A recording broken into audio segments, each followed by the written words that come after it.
Greg Olson does the catching, and the hottest pitcher in the National League, the second half, John Smoltz, will pitch. And the Braves take the field.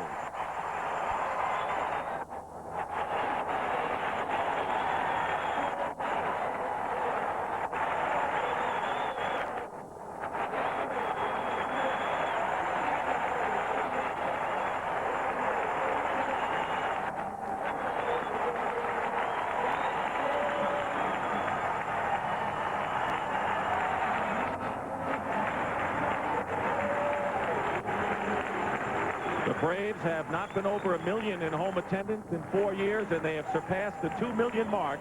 And John Smoltz with a record of 13-13, making his 36th start to try to wrap it up for the Braves today. Seems kind of deceptive, a record like that, and talk about him as an ace, but he is 11-2. So those numbers you can throw away as you analyze him over the entire season. He's a 4-pitch pitcher, outstanding fastball, and an overhand drop-type curve.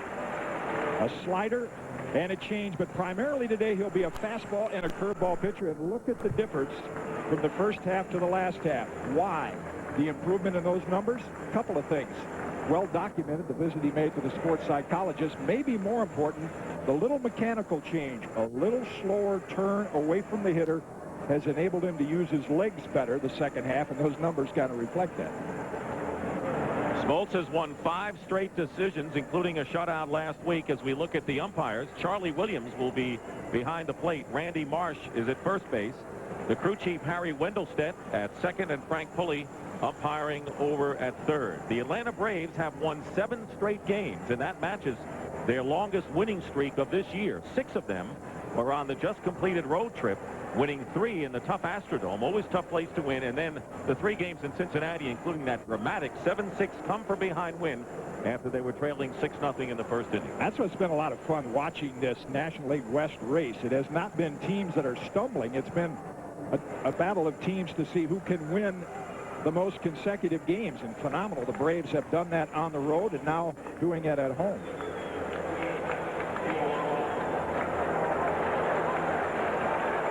The leadoff hitter for the Astros is Kenny Lofton, who had an outstanding year at AAA at Tucson. He's hitting 200, has been up 70 times.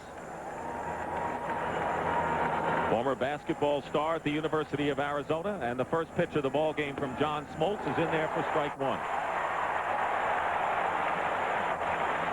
Lofton will be followed by Steve Finley and Craig Biggio.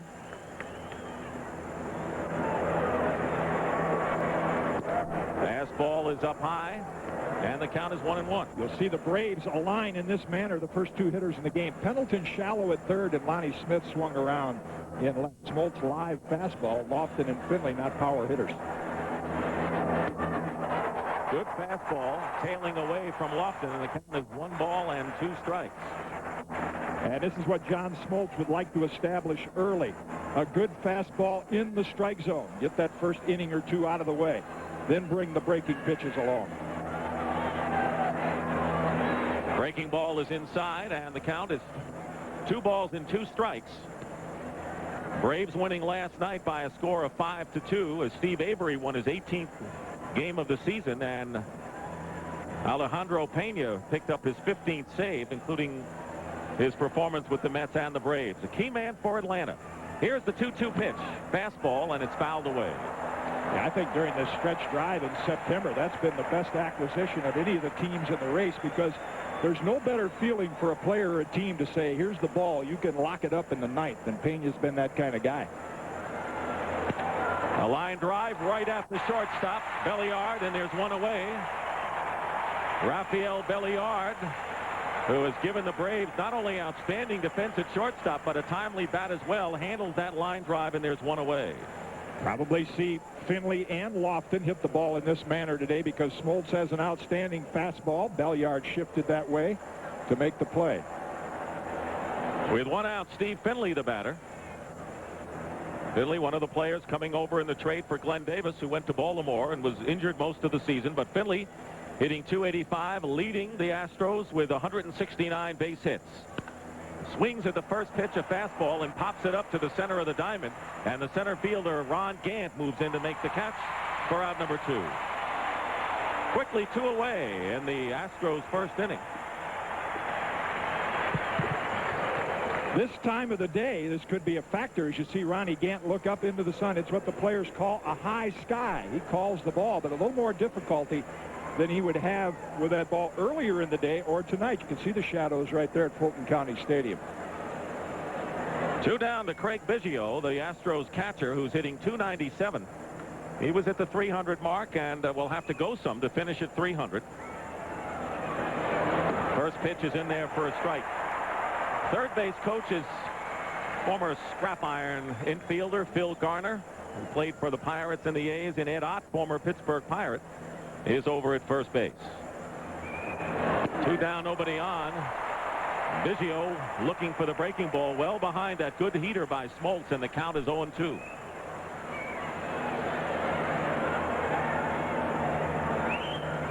SMOLTZ is third on the Braves staff in innings pitched coming into this game. 0-2 pitch, and it's popped up to the right side. Bream in foul territory, and the sun is going to play a little havoc. But it's a 1-2-3 inning for John SMOLTZ. It's the Astros nothing, and the Braves coming to bat. When I first saw Sarah on the library steps, I swear it skipped a beat. When Don Larson was 1 pitch away from a perfect game in the World Series, it stood perfectly still. On that awful day in '63, it felt like it was in the pit of my stomach. And that incredible moment when we all took one giant leap for mankind, it nearly burst with pride. But last year, when the doctors told me my heart was failing, and without a transplant I wouldn't last 6 months, that's when it stuck in my throat. A year ago, the Prudential created the Living Needs benefit. Now, the terminally ill could collect their death benefit while they were alive, and they could use it for anything their heart desired. Now that I'm alive and well, I think of the donor. I think of his family, and naturally, my heart goes out to them. For information, call 1-800-654-ROCK.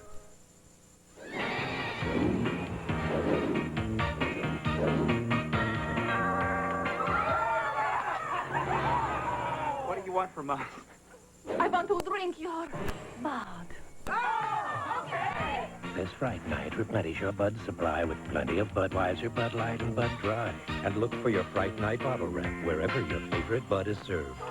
Do you really think I'm your type? Oh, positive. Here's the way the Atlanta Braves will hit against Mark Portugal. Lonnie Smith at left field leading off. Mark Lemke is at second base. Terry Pendleton, who right now leads the National League in batting. Followed by Dave Justice, the right fielder, hitting cleanup. Ron Gant in center field hitting fifth. Sid Bream at first base. Greg Olson is behind the plate. Rafael Belliard, the shortstop, and SMOLTZ on the mound for Atlanta. And in the field for the Astros, as they take the field, Luis Gonzalez is in left field. Kenny Lofton will play center. And Steve Finley is over and right. On the infield, Ken Caminetti is the third baseman. Andujar Cedeno at short. Casey Candell plays second. Rookie Jeff Bagwell at first. And Craig Biggio will do the catching. He'll catch right-hander Mark Portugal. Mark Portugal in the bullpen for a short time, now back in the starting rotation. One of the more effective Astros starters. Good fastball, breaking pitch, change-up, works fast, throws strikes, and is looking forward to this challenge.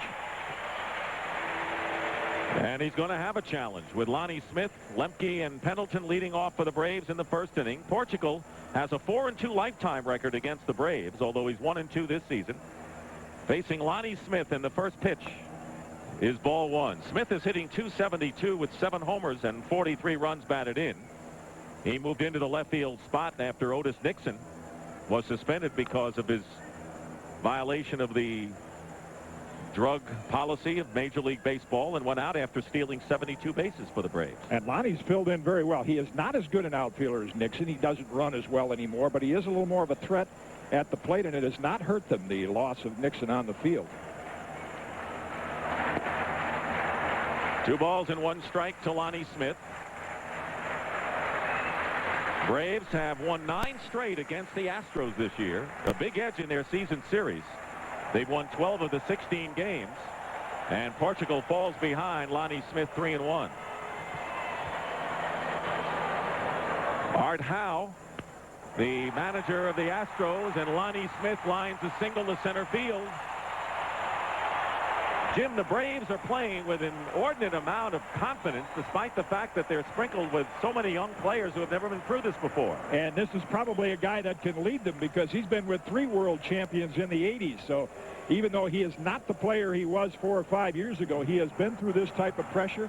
His job is to set the table, and he can still do it. He has not been an outstanding base stealer, only 9 this year.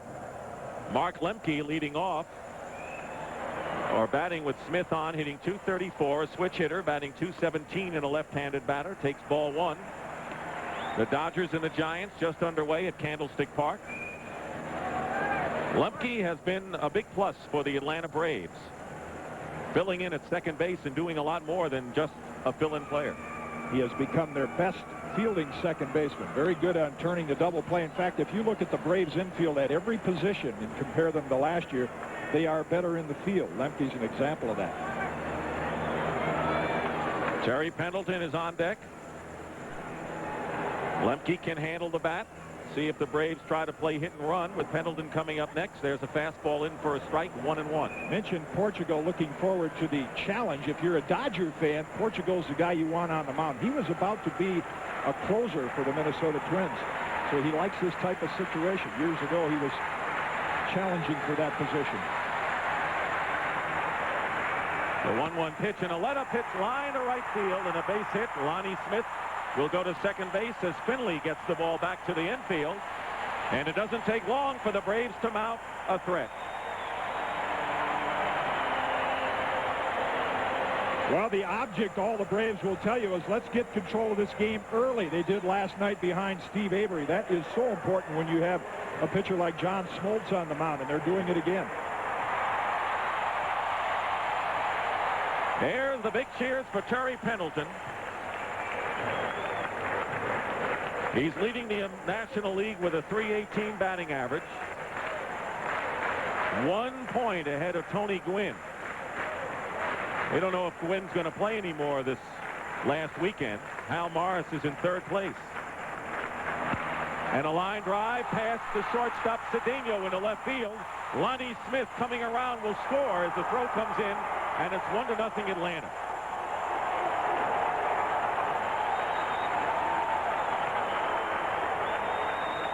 It's 1-0 in favor of the Braves, and Pendleton with his 86th RBI of the year. One thing managers want in a big game, a team that is ready to play. Well, John Smoltz answered that question in the top of the inning, and now the Braves hitters are answering the same thing. This is a team that is ready and is anticipating what could happen today. That's not going to hurt Pendleton's chances for the batting title. He leads the league in base hits now with 187. That's not going to be pleasant news for Tommy Lasorda and company out at Candlestick Park as David Justice comes to the plate. Justice with 21 homers and 87 runs batted in. And already we'll have bullpen activity down the left field line for the Astros.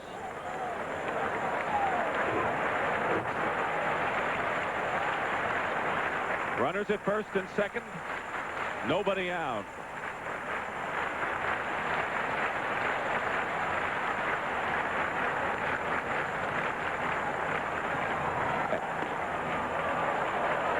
Sinker misses, 1 ball and 1 strike. Dodgers have been retired, and the Giants coming up in the bottom of the first inning.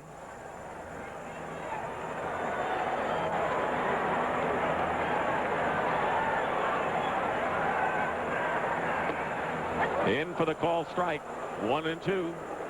This is one player in the Braves lineup that would like to have a good at-bat just to get the day started. He tends to be a little more of an anxious hitter. You saw him chase the breaking pitch on strike 1, and that's probably what Portugal will try to get him to do.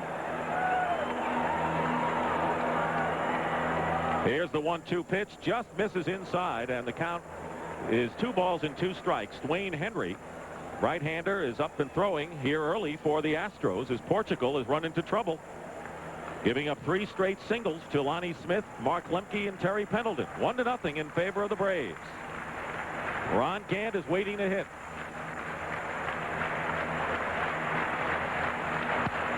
Ground ball up the middle, and Cedeno bobbles it, and everybody is safe. And the bases are loaded.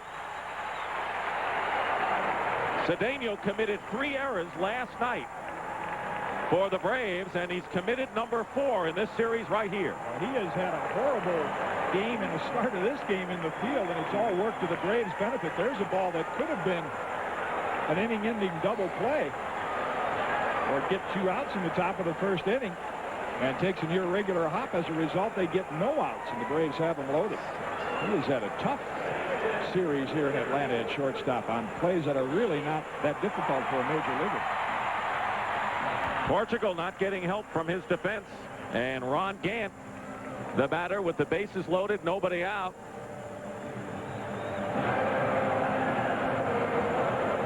Gant is tied for third. Bob Cluck, the pitching coach of the Astros, going to the mound to, if nothing else, just settle down Mark Portugal.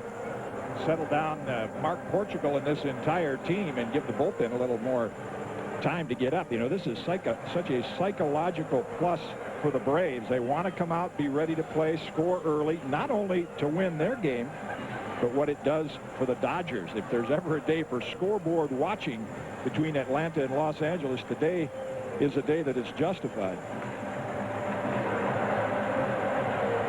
As you mentioned, Portugal was in the bullpen for 5 appearances, not with much success. His earned run average was over 13. Now back as a starter, where he won 11 games last year, but now in a big jam. 1 run in, the bases are loaded. And Ron Gant. Ken Caminetti, the Astros third baseman, is in the dugout for repairs of some kind, so we have a delay. Oftentimes your 9th inning happens in the first inning. That's the case for the Houston Astros right now if they want to keep this game under control. And Mark Portugal, who would like to work Ronnie Gant over a little bit with a mixture of fastballs and breaking pitches, is in a position where he really has to challenge him and throw him a strike. So here's Gant, who is 5th in the league in runs batted in with 103. He is 5 for 9 this year with the bases loaded. And this is a big opportunity. Now time called, and Jimmy Williams, the third base coach, goes over and says something to Mark Lemke, the runner. The outfield will play straight away for Gant. Lemke over at third base. Terry Pendleton, whose run-scoring single gave the Braves a 1-0 lead, and David Justice over at first base. Breaking ball hit in the air to left center field.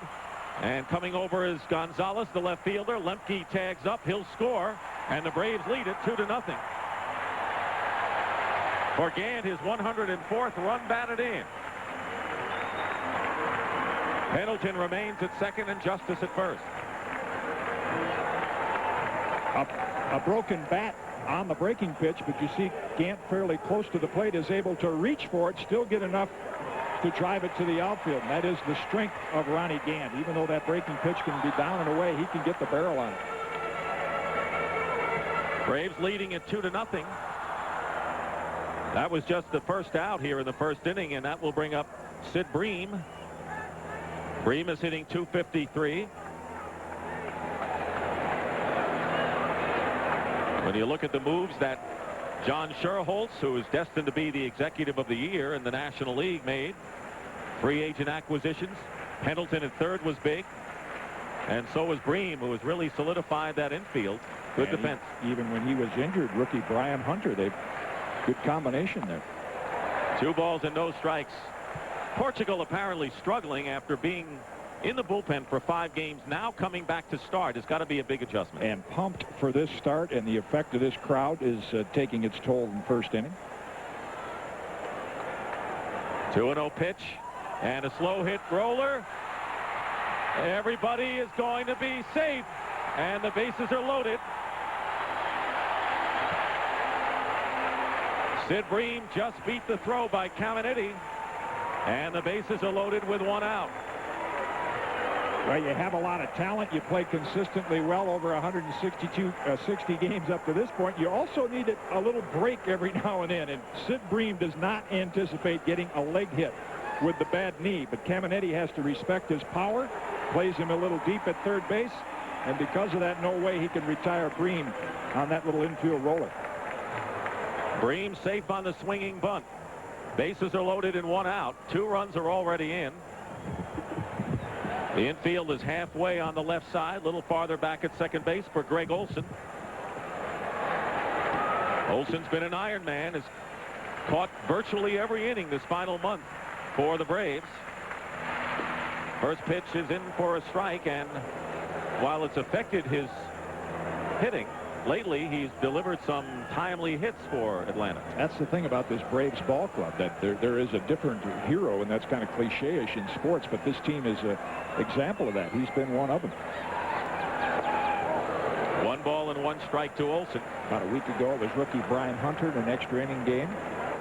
Seen Lemke get some key hits, and Olson, despite the batting average down there, has driven in some key runs in the last week.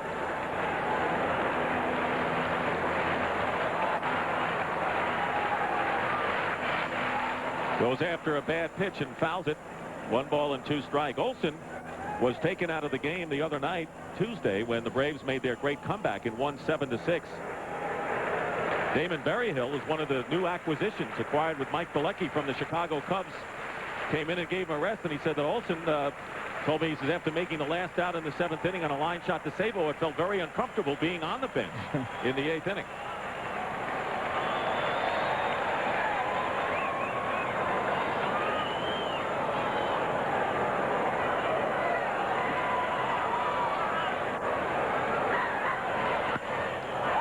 Ball to Caminetti, goes over to second for 1. The throw to first, double play, and Portugal gets out of it, and very fortunate, having given up only 2 runs. There was 1 error and 2 left.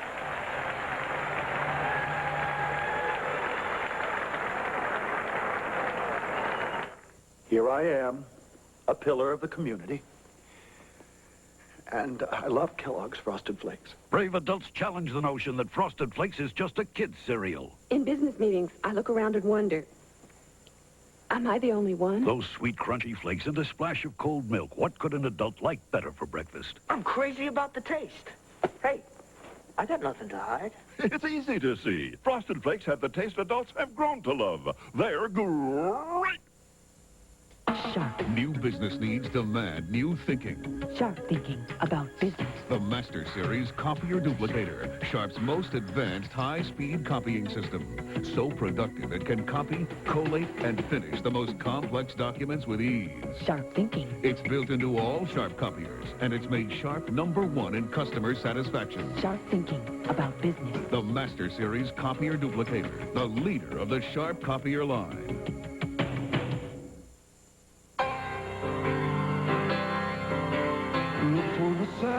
Top-of-the-line parts. Red, blue, and white. Expert advice.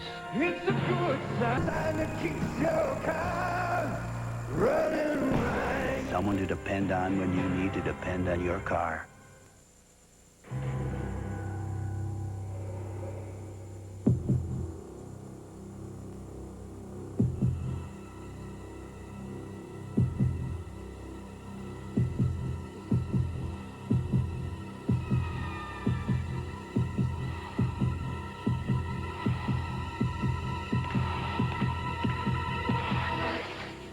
Rolaids.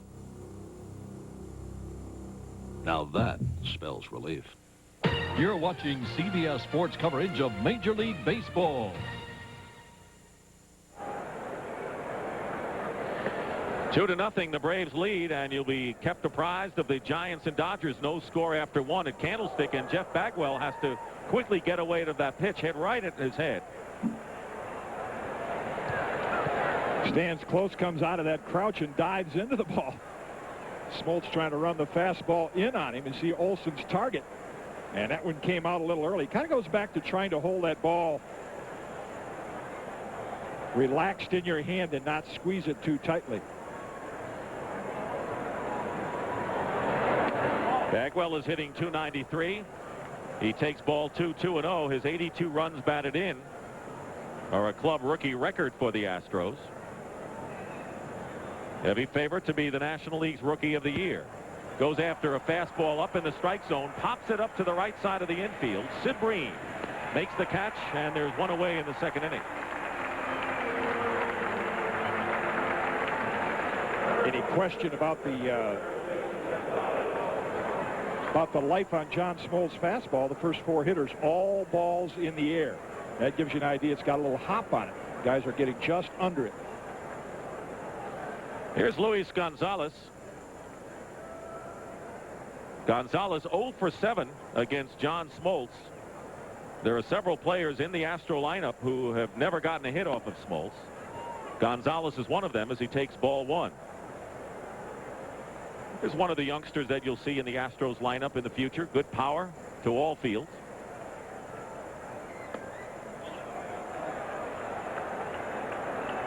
They have a number of hitters that fit that same mold, and the Braves had a chance to open this game up in the first inning, which would really take a lot of the Astros game away from them. With Lofton and Finley at the top, if they get on base, they are a team that's a threat to steal some bases.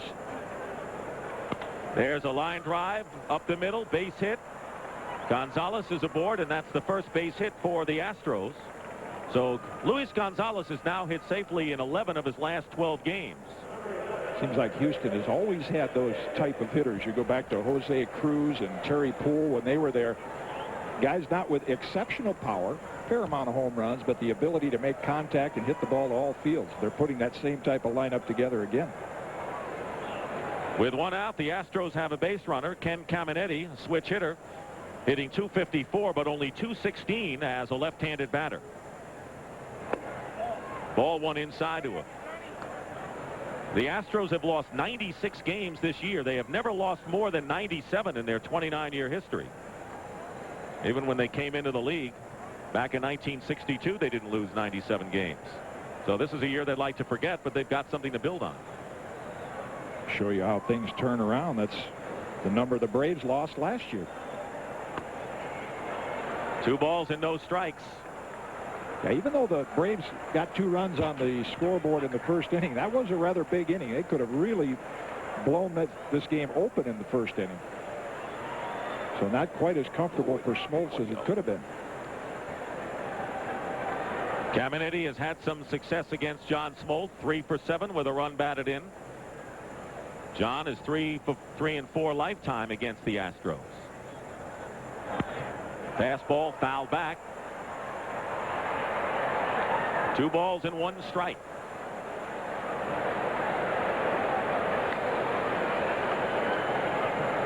In a party atmosphere here in Atlanta, the Tomahawk has caught on in a big way as the Braves try to win their first division title since 1982. Pitch is fouled back. Rafael Ramirez, who was a reserve infielder with the Astros, remembers those days. He says, great enthusiasm, but I think the Tomahawk aspect has really pumped up the crowd and the fans here in Atlanta. Kind of interesting where that has come from. Of course, the Braves fans watching and listening are well aware of it, but a lot of fans around the country may not be aware of where that Tomahawk chop came from. Runner at first. The 2-2 pitch is a curveball, misses inside. Smoltz wanted that pitch. You know, early in the year when Deion Sanders was playing on a more regular basis, some of his buddies came down from Florida State, and that's the cheer and the chant up or down in Tallahassee, rather, and that's where that came from.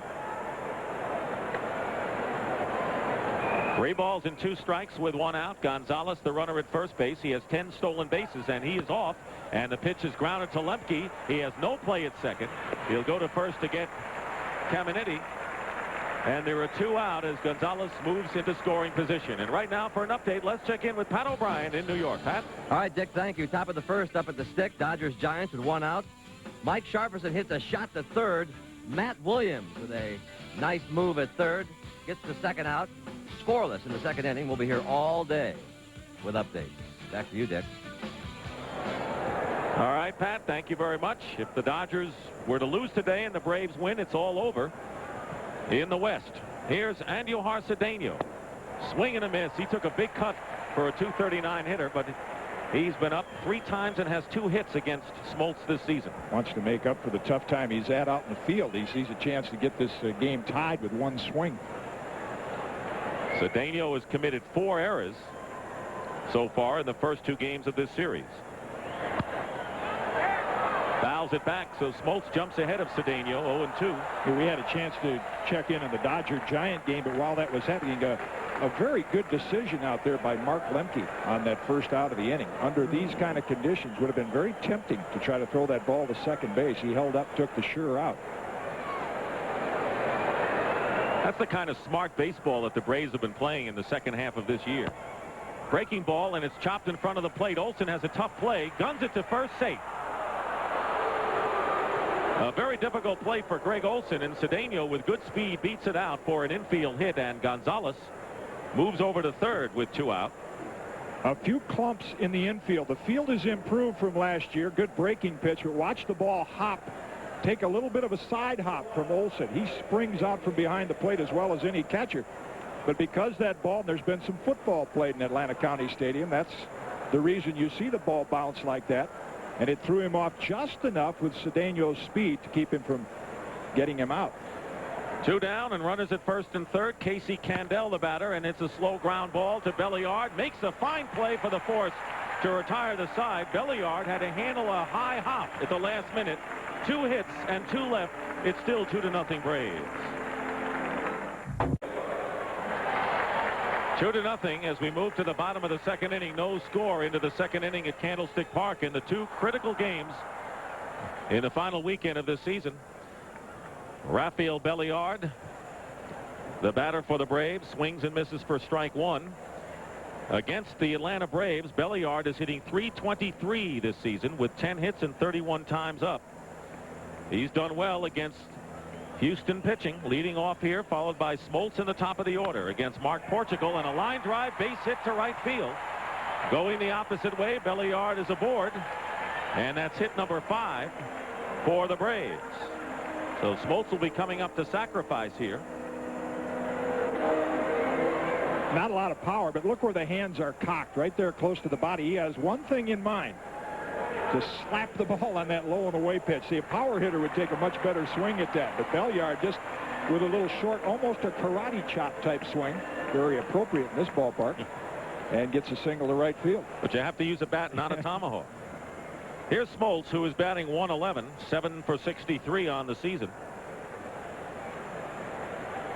And swings away at the first pitch. They were coming in at the corners, and SMOLTZ tried to cross him up by taking a cut. Well, the Braves have some pitchers that are also good athletes, like Steve Avery last night. So SMOLTZ has 7 sacrifice bunts with Caminetti way in at third and Bagwell at first.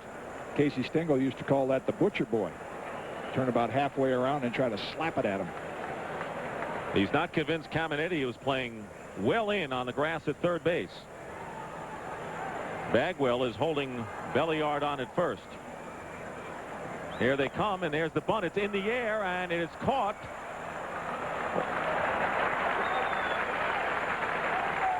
On a high chopper, and the sacrifice, 1-4, will move Belliard into scoring position.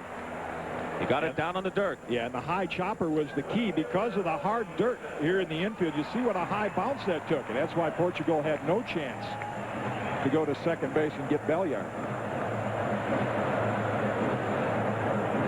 See, the field has been redone, but it's almost like AstroTurf with clumps in it because of the football game here. And you're going to see some weird bounces. We saw some shots last night that looked like this game was played on AstroTurf. It's a fast track. Here's Lonnie Smith, who singled and scored one of the 2 runs. Takes a big swing and a miss as strike 1. So the Braves have another runner in scoring position, up 2-0 here in the bottom of the second inning.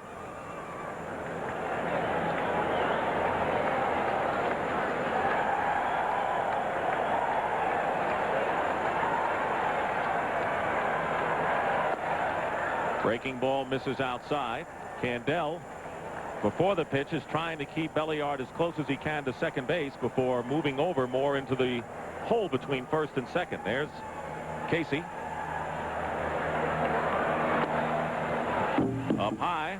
2 balls and 1 strike. One thing the Astros outfielders do, more so than any other big league outfield I've seen, they play very, very shallow, despite maybe a hitter in the batter's box with some power.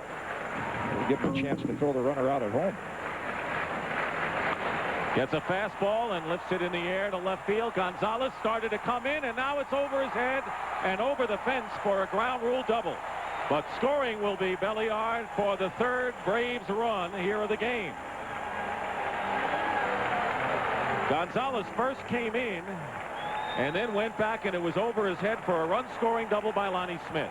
A combination, mentioned the shallow position, plus it's a little difficult at this time of the day with the high sky.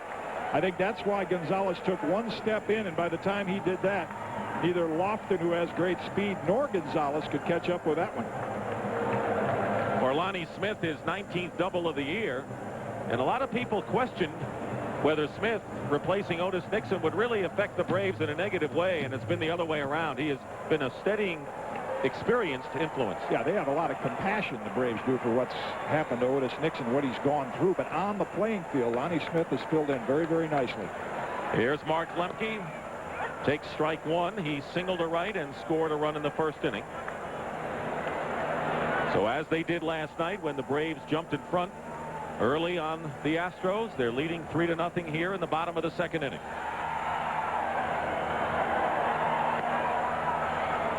One ball and 1 strike to Lemke, with Terry Pendleton waiting on deck. Dwayne Henry, who was up in the 1st inning, is throwing again for the Astros. Fly ball to center field. Lofton is going back, tagging up is Lonnie Smith. The throw coming in is cut off, and Lonnie Smith goes to 3rd as Lemke's retired for the 2nd out in the inning.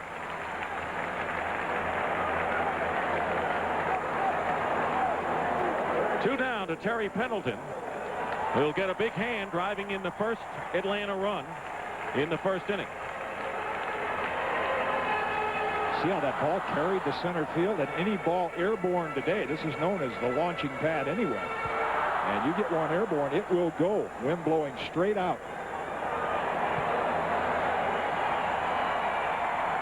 Lonnie Smith, who doubled home a run, is at 3rd base with 2 away. They play Pendleton in the pull. First pitch is outside, ball 1. What kind of a year has this free agent pickup from the Cardinals had, huh? Well, he's taken advantage of the more favorable hitting conditions here in Atlanta than he had in St. Louis. Fastball in for the strike, 1-1. It makes him so tough. You see he's rather close to the plate, up in the batter's box, and yet the pitch inside, he is quick enough that he can turn on that pitch.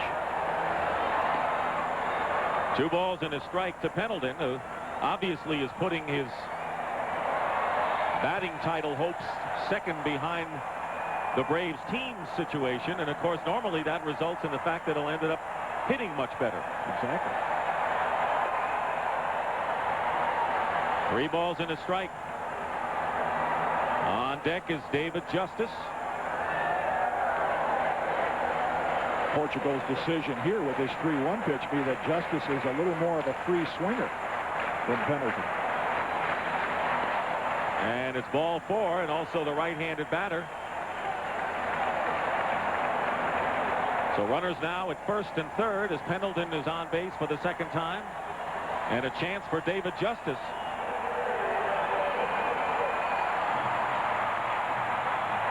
That is the first walk issued by Portugal. So here is Justice, who was safe on an error by Cedeno. Top of the 3rd inning at Candlestick. The Dodgers and the Giants still no score. Braves could have really broken things open in a bigger way in the 1st inning before an inning-ending double play erased a big threat. Justice swings and misses on a slow curve, strike 1. She didn't give Pendleton anything to swing at 3-1 because of that. Justice, a young player, talented player, but very eager to succeed in this situation. A little more anxious with the bat. Ground ball right at the first baseman Bagwell. He makes the play to retire the side, but the Braves add to their lead. And after 2 complete at Fulton County Stadium, it's the Braves 3 and the Astros nothing. We're back here in Atlanta, and Mark Portugal swinging at the first pitch, flies to right fielder Dave Justice for out number 1 here in the 3rd inning. The Braves are leading 3-0. Out at Candlestick Park, still no score as the Dodgers bat in the 3rd inning. Morgan's just been retired on a line drive back to Trevor Wilson. No score as Roger Craig said, well, you know, it'd be great for Atlanta and baseball if the Braves were to win this thing. You know, Jim, I don't understand why there's been so much vocal anti-support, I should say, for the Dodgers, and support for the Braves we can understand, as Kenny Lofton takes ball 1. You know, it's no different than when the Yankees were the Yankees in the early 60s. People have a tendency to pull against a team that's been very, very successful, and the Dodgers have been the most successful organization in baseball. Fastball in on the corner for a strike, 1-1. So a little jealousy and envy, huh? I think so. We see that in all sports. Everyone likes to see the one that's successful knocked off, and the Braves are such a great story. It's a combination of those two things. Curveball in for strike 2, 1-2. But I don't remember in any pennant race since I've been following baseball where so many people have made a point to say we hope the Braves beat the Dodgers. I think that's because we've talked about the first time in modern day history of a team going from last to first. Lofton strikes out on another sharp breaking pitch by SMOLTZ, and there are 2 down here in the 3rd inning. Well, tomorrow on the NFL Today, they're playing musical quarterbacks around the league. You'll learn those who have been left out this week and why. Detroit, the Lions are 4-1, but is their roar for real? Well, John Madden and Terry Bradshaw will analyze the newest trends in the NFL, and you'll get the latest on the Dodgers and Braves in this Western Division race. And those are the games. Redskins at the Bears, the big one tomorrow. It all starts at 12:30 Eastern. Here's Steve Finley, and Finley takes ball 1. He fly to center his first time up. A short fly to Ronnie Gant.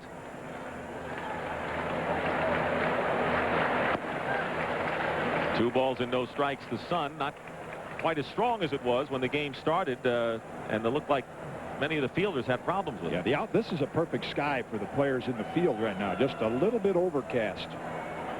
You can pick up the flight of the ball much easier. Fastball chopped to the right side and through for a base hit. Steve Finley is aboard. Hit number 3 for the Astros. They've all been singles.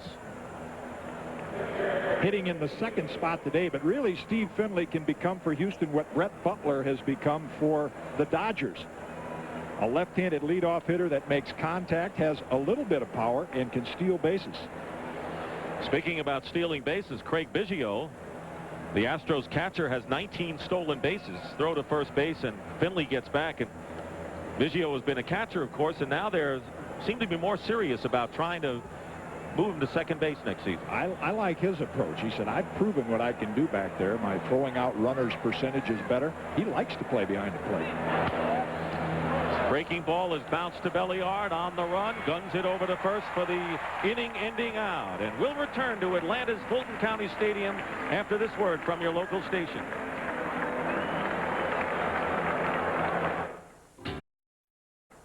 He never misses the target. Name's, Zach Hollister. No matter what he aims for. You're not trying to take advantage of me, are you? Brian Bloom, Brotherhood of the Gun, tonight. Wednesday. Play ball! It's Red Fox on a hot streak. Can't touch this. But he's about to lose his cool. I'll pitch if I want to. In fact, I'm going out for varsity baseball. It's big league trouble for the home team. You're pig-headed. I'm Alfonso Roy. I'm king of this house. I'm the head pig. An all-new Royal Family on Red Hot Wednesday. This is CBS. Do you have a stressful job? Have a hard time finding just the right outfit to wear to work? Or maybe you don't have a lot of time to cook for your family. Well, now you have the chance to learn how to deal with your stressful workday. It's the WBMG WZZK Working Women's Expo, October 11th and 12th at Brookwood Village. You'll discover how to cope with every aspect of your workday. From the home to the office, you'll learn health tips, stress relief methods, and how to maintain a professional look. Meet Working Mother Magazine's Carol Guthrie, editor of the new 29-Minute Meals Cookbook. She'll show you how to make fast, delicious meals, leaving more time for yourself.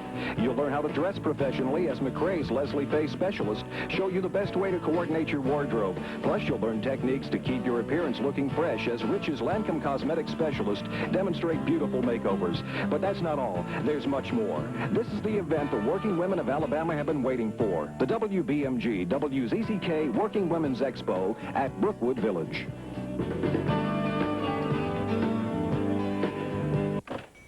Excuse me, ma'am. Can I talk to you about headache powders? Well, I take BC headache powder. I used to take Goodies, but then I heard that BC has more pain reliever. And to stop a headache, pain reliever is what it's all about, don't you think? So now I take BC. So, which headache powder do you prefer? The pain reliever is what stops a headache, and BC has more pain reliever than Goodies. So, BC has more pain reliever. Ah, thank you. WBMG TV 42, The Look of Birmingham. Braves 3, the Astros nothing. No score between the Giants and Dodgers, with the Giants batting in the third. And here's how the Braves are about to clinch the first place in the West if they can do it. Allowed less runs, scored more, a difference of 252 runs from last year. That's in a nutshell right there. Ron Gant takes strike one. Gant said he expected more breaking stuff from Portugal today. He has seen him in relief when Portugal has been throwing mostly fastballs, so he's looking for the breaking ball more from Mark. Here's the 0-1 pitch. Gets the curve. 1 ball and 1 strike. Big honor for Ron Gant this season. 30 stolen bases, 30 home runs. Last year's comeback player of the year in the National League. Pitch is inside on a straight change, 2-1, and of course only the third player in history to have back-to-back 30-30 seasons.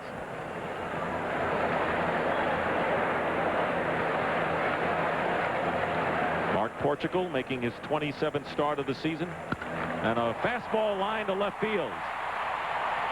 Gant is aboard. He knocked in a run with a sacrifice fly in the first inning, and the Braves now have their 7th hit of the game. And right now, for an update, let's check in on what's going on with the Giants and Dodgers from Pat O'Brien. Pat?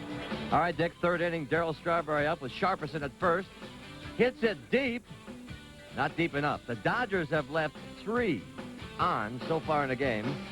Scoreless, Dick. So it's still 0-0 after 3 innings at Candlestick Park. And right here, the Braves with the leadoff man aboard. And the batter is Sid Bream. He was retired, actually beat out an infield hit on a swinging bunt that Caminetti very nearly nailed him in the first inning. So Gant expected breaking stuff. He got the fastball and took advantage of it. He's a threat to run. He's got 34 stolen bases as the pitch is taken for ball 1. Braves leading 3-0. Jimmy Williams, the third base coach. See what Bream can do in this situation as an experienced hitter, and being a left-hand hitter makes it a little more difficult for Biggio to throw the ball. He'll take a pitch or two to give Gant a chance to steal second base if he wants to. Bagwell holding the runner on, a good hole on the right side of the infield. That pitch is low. 2-0 now to Sid Bream. Which that'll change right now with the 2-0 count. Bream represents some power from the left side, so he'll draw that little imaginary rectangle about thigh high inside part of the plate, and if it's there, he'll rip it. Got the hole open between first and second. Dwayne Henry is again throwing for the Astros for the 3rd straight inning, and the count now goes to 3-0. Sid Bream twice has been on the disabled list this year. Really hasn't gotten back his stroke since coming off it for the 2nd time, but he's a threat as he has the green light on 3-0 and fouls off the fastball. That fastball is the key word. It's the best pitch in baseball because you can get by with more mistakes. You can move it around the strike zone, but if you miss with your breaking pitches like Portugal did to Gant and now to Bream and fall behind, then it becomes a very, very hittable pitch.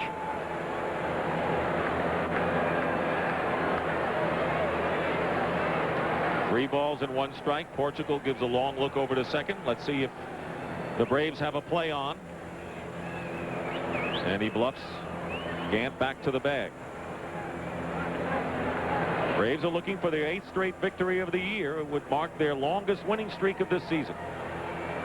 And there goes Gant. The pitch is taken for ball 4 inside. And the Braves, who scored 2 in the first and 1 in the second now, with runners at first and second, nobody out, to catcher Greg Olson.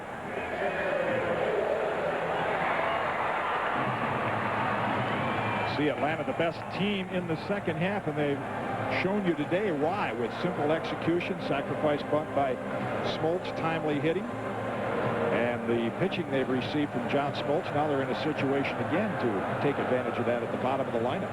Olson can hit the ball the other way, or he can bunt. The Tomahawks are out, and Greg Olson, who bounced in to an inning-ending double play with the bases loaded, with an opportunity here.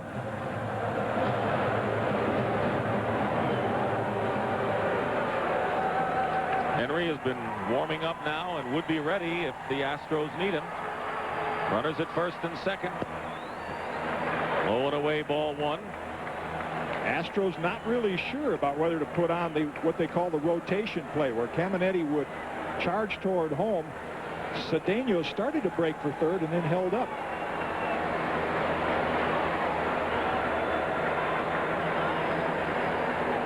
Belliard is on deck. Now diving back to second was Ron Gant. Somebody's missing some signs out there. There's about 3 or 4 options you use. That obviously Portugal thought was a pickoff. Cedeno didn't.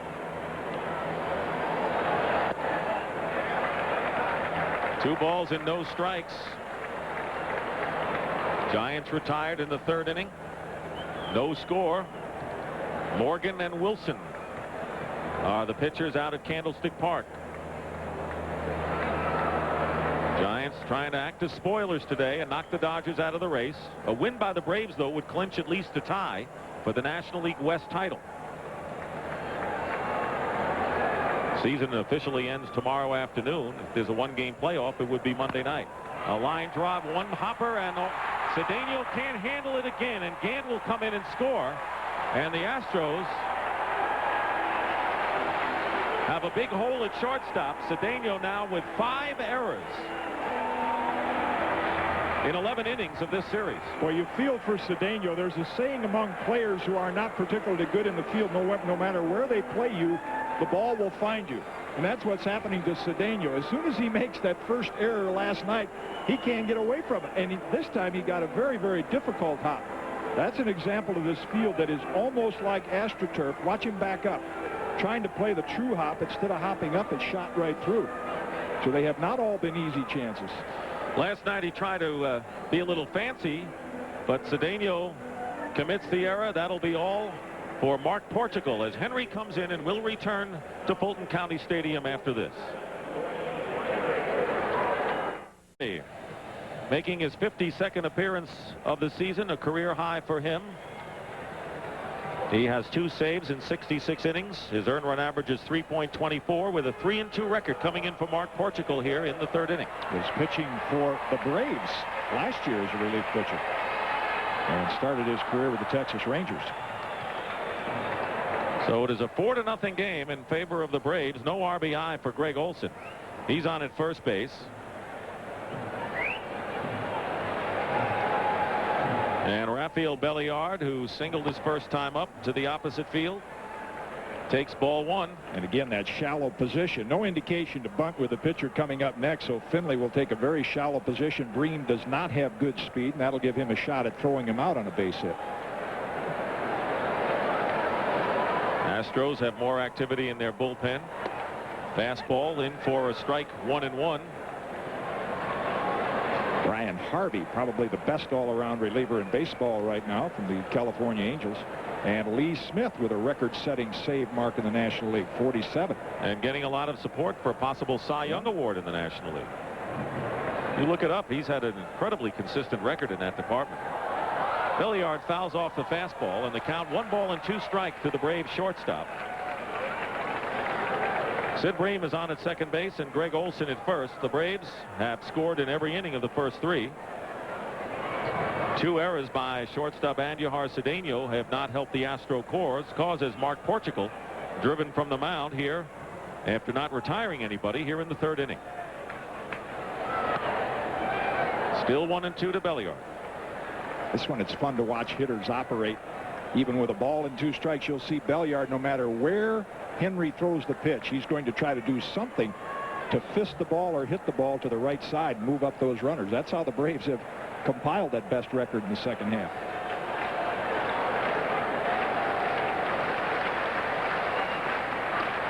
Dwayne Henry in relief of Mark Portugal. The 1-2 pitch is up high. You know, the Braves have made a great tale of all their come-from-behind victories. We saw one last week in Houston, and, of course, the victory in Cincinnati this week. But last night and again today is kind of like the way the Braves have played it this year. That's their book game behind that good starting pitching through the first 5 or 6 innings gives you a chance to win games like last night and today.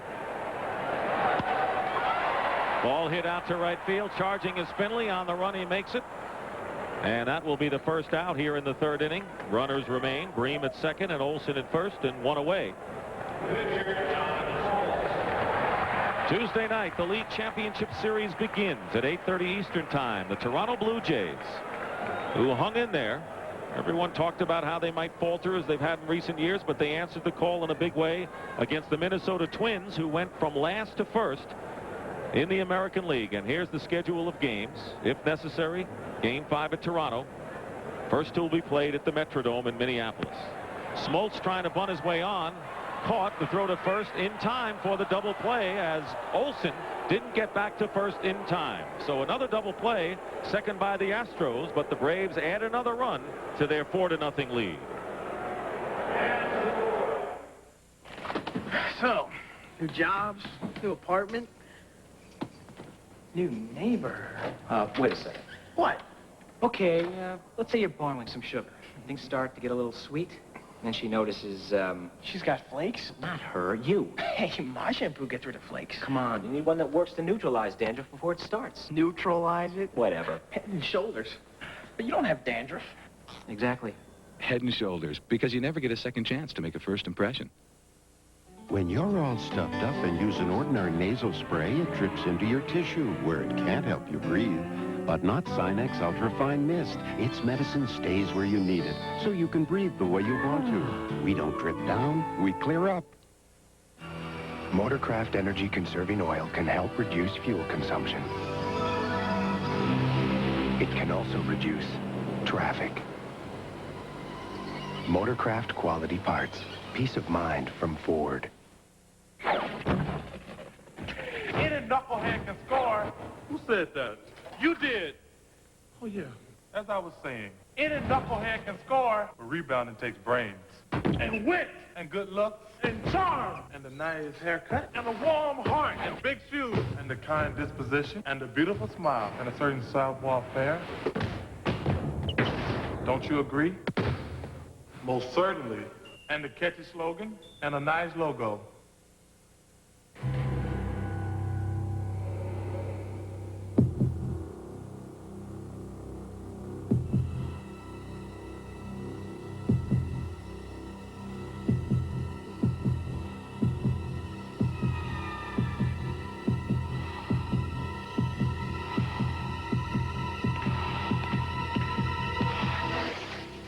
Rolaids.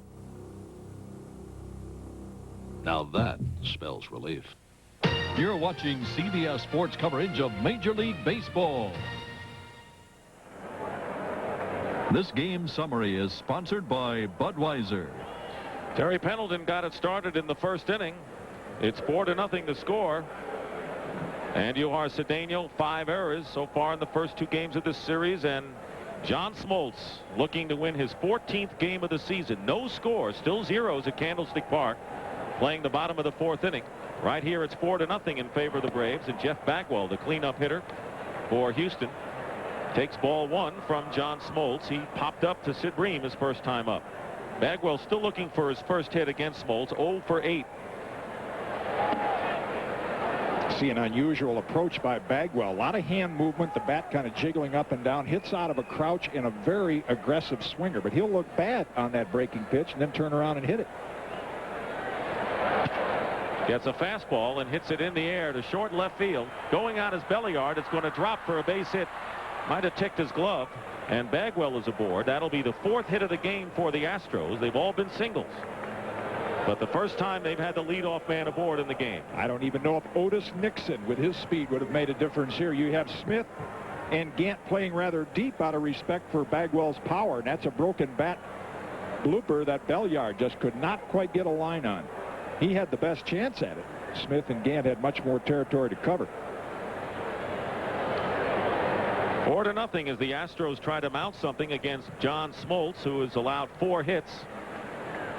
Has struck out 1 batter, hasn't walked anyone. And here's Luis Gonzalez, who singled to center field his first time up. 1-0 the count to Gonzalez.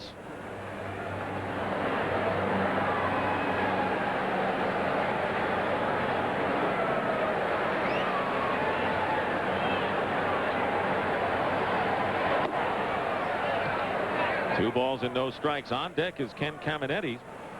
So even though Smoltz has a 4-0 lead, he doesn't want to see Caminetti come up with a couple of men aboard here. It's a game if you're Bobby Cox. You're scratching your head. So, yeah, we're up 4-0 with a good pitcher out there, but we really could have about 7 or 8 runs. Fly ball hit deep to right center field, and David Justice in right center makes the catch for the out. Hustling back to first base is Bagwell, and there's 1 away here in the 4th inning. Gonzalez really gave that a good ride. And there's 1 away. You can take the ball the other way, and with 13 home runs, also the ability to pull it. But Smoltz with an above-average fastball gets that in on the hands. That'll bring up Caminetti, who bounced out his first time up. He has 30 doubles to lead the Astros. He's been up 100 times more as a left-handed batter than as a righty this year. Fastball is popped up and fouled out of play, strike 1. John Smoltz, the lone right-hander in a very impressive 4-man rotation by the Astros. Steve Avery won number 18 last night. Tom Glavine already has his 20th victory.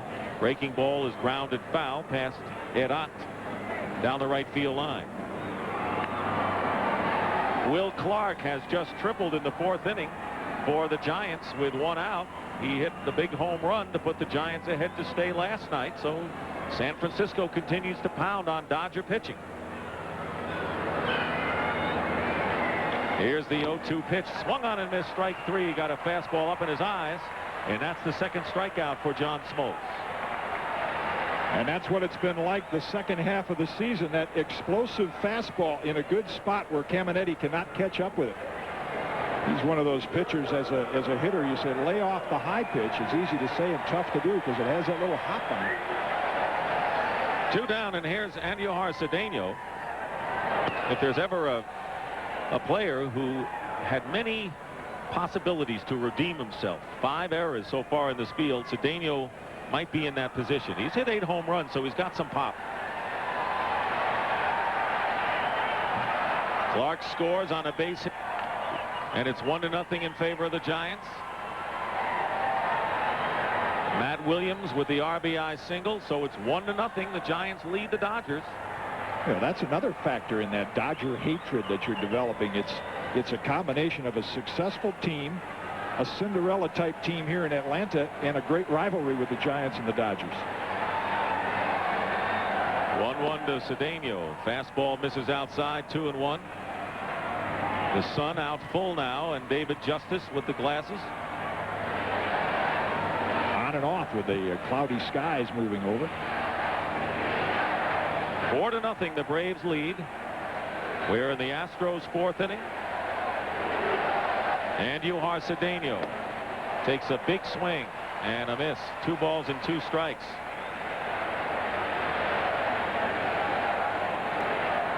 The Atlanta Braves have played like champions down the stretch. Having won 7 in a row and 6 big road games, they put a lot of pressure on the Dodgers, who had the lead most of the second half of this year. Trying to hold off a very hot second half of the Braves. There's a drive hit down the left field line. Maybe trouble for Lonnie Smith, and it's off the wall. Smith lets the ball get away. Bagwell coming around will score for the Astros, and holding at second with a double is Cedeno. So he does redeem himself to an extent. His second hit of the ball game, and now it is 4-1 in favor of the Braves. The 13th double of the year for Andujar Cedeno. Got a hanging curveball from John Smoltz right down in that joy spot about thigh high. Now that may have looked like a low pitch, but to a pitcher, a curveball that hangs about thigh high is a high curve, and Cedeno takes advantage of it. That ball took a very hard carom off the left field wall. That's why it took Lonnie Smith a little extra time retrieving it. By the time he did it right there, that allowed Bagwell to score. Switch hitting Casey Candel hit into a force play his first time up. Looks at a fastball from Smoltz for a strike. 4-1 the score now. The Astros have 5 hits. Other than the first inning, the Astros have mounted a threat in every inning against John Smoltz. Breaking ball and a base hit slash to right field. Rounding third is Cedeno. The ball is bobbled by Justice. Cedeno will score, and now it's 4-2 game. And if I'm Bobby Cox, I'd have some concerns about the way this game is going now. RBI for Candel, his 50th of the season. A strike away from getting out of the inning and 2 quick hits, and another example of the outfield at Atlanta Fulton County Stadium. Justice charging it properly, knew he had a shot at throwing the runner out at home. Ball just stayed down and went underneath his glove. And we're going to have a pinch hitter for Dwayne Henry. Gerald Young is going to bat. I mentioned the concern of Bobby Cox, and that is what goes through a manager's mind and the players, because the Braves know right now they could have this game well in hand. Base running mistake last inning where Olson got doubled off.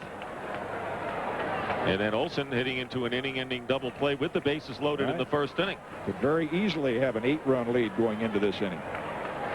Gerald Young, a switch hitter. He is 3 for 22 as a pinch hitter this season. He's been a lot more effective as a right-handed batter, hitting under 200 from the left side. Candel, the runner at first base with 2 outs, 2 runs in, 4-2 to score, and a high chopper. Pendleton's going to have to hurry. The throw in time to retire the side. But 2 runs on 3 hits. And after 3.5 here at Atlanta's Fulton County Stadium, Braves 4, Astros 2. Toyota and the all-new totally redesigned Camry. Extra strength rollies. And by MCI Friends and Family, the people you talk to the most now cost the least. They have just ended the 4th inning in San Francisco. The Giants score, and the crowd hearing the score, cheering 1-0 in favor of the Giants. Matt Williams driving in Will Clark. So the Giants lead. The Braves also lead, although the Astros appear that they're going to be in a big fight in this game. And the new pitcher will be Chris Gardner. Gardner, the 3rd pitcher of the game for the Astros, making his 5th start. He's a rookie. 5th appearance, all in relief. And it's ball 1 to Lonnie Smith. Smith is 2 for 2 with a single and a double, a run scored and a run batted in. He's off to a hot start, grounds this right to Caminetti at 3rd. And Lonnie Smith is retired for the first time today. 1 gone in the Braves' 4th inning. And as much as the Astros and Art Howe have been criticized during this pennant race for pitching young, untested pitchers, if you're Lonnie Smith and Mark Lemke right now, this makes it tougher, because all of a sudden you're taking a look at the 3rd pitcher from the Astros, a pitcher you have not seen before. It might take you an at-bat or 2 to adjust. By that time, he's out of the game. Mark Lemke 1 for 2 with a single. Play him around to the right in the infield, takes strike 1. He singled to right in the 1st inning and scored a run.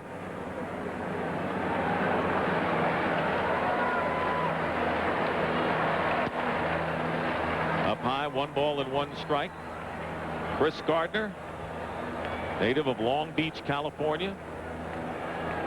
22 years old, was 5-10 last year at Asheville. One of the promising pitchers on this club. Ball and 2 strikes to Lemke. You can see Lemke take that pitch almost with a little indecision, not really knowing what to look for. Fly ball to center field. Lofton did not move for a while, then had a hustle back to make the catch for the 2nd out. Let's right now check in with Pat O'Brien in New York. Pat? All right, Dick, they're going wild at Candlestick. Here's how the Giants scored. Will Clark tripled. Then Matt Williams drives him in. It is 1-0 at the top of the fifth. I haven't heard this many beat LA chants since we did the NBA, Dick. Back to you. That's right, Pat. They weren't in San Francisco, but they were points east, like Boston and Detroit. 2 down, and Terry Pendleton, the hitter. He's 1 for 1 with a single and a run batted in. Walked his last time up. Swings at the first pitch, and a big hop to Cedeno, who handles this one. And the first 1-2-3 inning of the game for the Astros. We've completed 4-2 in favor of the Braves. This is Bob Schieffer at CBS News headquarters in New York. We want to update you on a major news development. Soviet President Gorbachev has announced a sweeping nuclear arms reduction. He says he'll match President Bush's plan to eliminate tactical nuclear weapons both on land and sea, and he'll follow the U.S. lead and take his bombers off alert. That's the gist of it. Details on tonight's CBS Evening News. Back here at Atlanta's Fulton County Stadium, Kenny Lofton trying to bunt his way on, and does. He's safe at first base, and the crowd does not agree with that call by first base umpire Randy Marsh. But you got a glimpse of the terrific speed that Lofton possesses. Boy, great speed and a good play by SMOLTZ. Olsen can't get it, a little too fast to track here on the infield, so the only chance SMOLTZ had is that off-balance throw. But it's the great speed of Lofton that earns this base hit. Just beat it.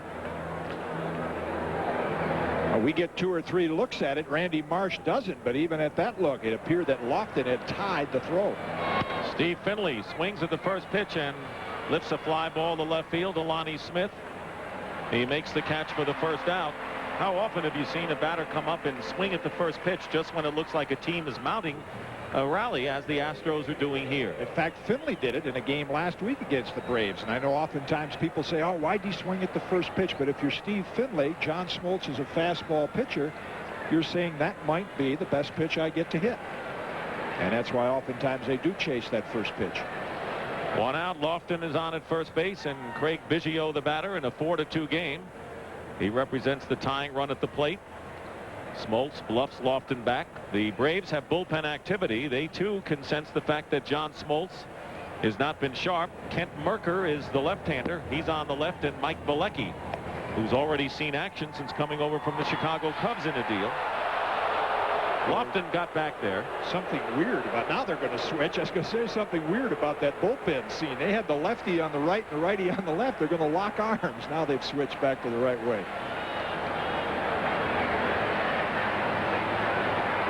Now they've got Merker closer to the stands. Another throw over to first base.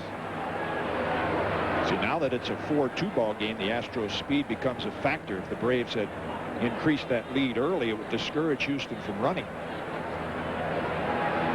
And they won't be hesitant to run. They've got good speed on the base paths. Another close play at first. The crowd doing the umpiring for Randy Marsh. Well, as a pitcher, oftentimes when you throw over to first base time and time again, as you see Lofton just dive back in, you give a runner a chance to read your move. But in this case, if SMOLTZ is persistent, Lofton continues to sneak off there and lead towards second, he can get him.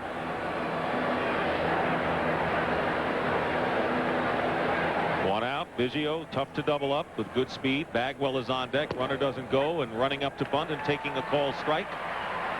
0-1 the count to Craig Biggio, who's 0 for 2 thus far this afternoon. Well, he dropped his head in disgust. He took a nice fastball and tried to move up in the box to distract Olsen a little bit, thinking Lofton would steal. Lofton never broke. Go to first, and they've got him this time.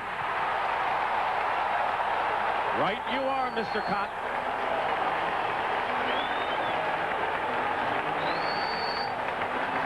You see, just that extra lean towards second is all John SMOLTZ needed. And you catch Lofton with all the body weight going towards second. A perfect throw and a nice tag by Bream. Persistence pays off.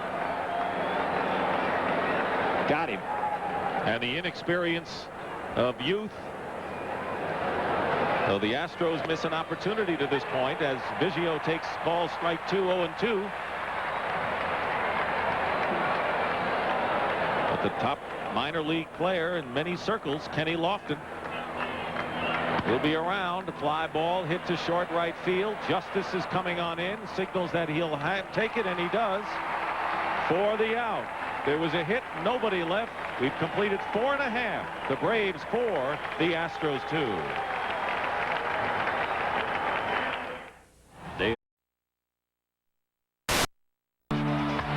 Now, watch the battles of October on CBS. We're at Atlanta's Fulton County Stadium. Dick Stockton and Jim Cott. The Braves are winning. The Dodgers are losing. And if the Braves win and the Dodgers lose, the Atlanta Braves will become the National League West champions. And Atlanta win alone would clinch no worse than a tie or a Dodger loss. As the Braves bat here in the 5th inning, David Justice takes strike 1 from Chris Gardner, the 3rd Houston pitcher of the day. Justice is 0 for 2, reached base once on an error by Andujar Cedeno, the shortstop. Drive hit to left field. Gonzalez is going back, but has a play on the warning track and makes it for out number 1. The Braves had a 4-0 lead at one time, scoring 2 in the first, a run in the second, and another run in the 3rd inning. RBI singles by Pendleton. An RBI double by Lonnie Smith, a sacrifice fly run batted in by Ron Gant, his 104th of the year. But the Braves had their lead halved in the 4th inning when the Astros scored 2 runs, and they've had bullpen activity up with John Smoltz not at his best thus far, but he has the lead. And Gardner now facing Ron Gant, who hits a drive deep to left field, and it's way back. It's upstairs, home run, Ron Gant.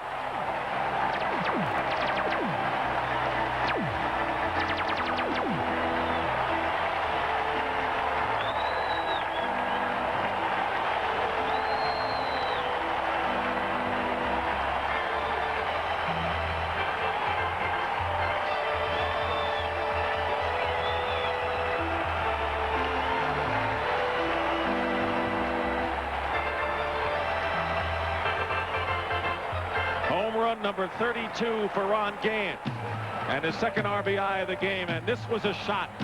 Tried to sneak the fastball by him upstairs. Not many have been successful. Neither was Gardner. It is now 5-2 in favor of the Braves. Sid Bream takes ball 1, and the crowd still buzzing.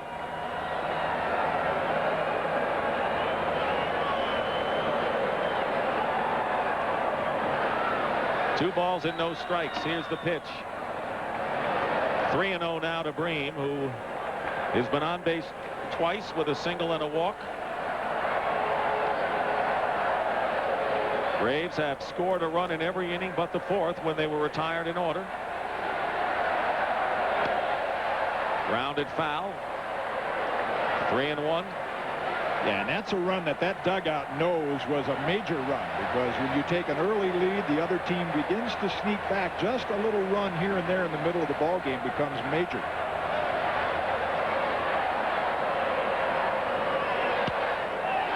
High fly ball to right field. Finley is going back on the warning track, but he's there, and he makes the catch for the 2nd out. So Justice and Bream both lifted long flies to the warning track, and in between that, Ron Gant hit an upper deck home run against rookie Chris Gardner.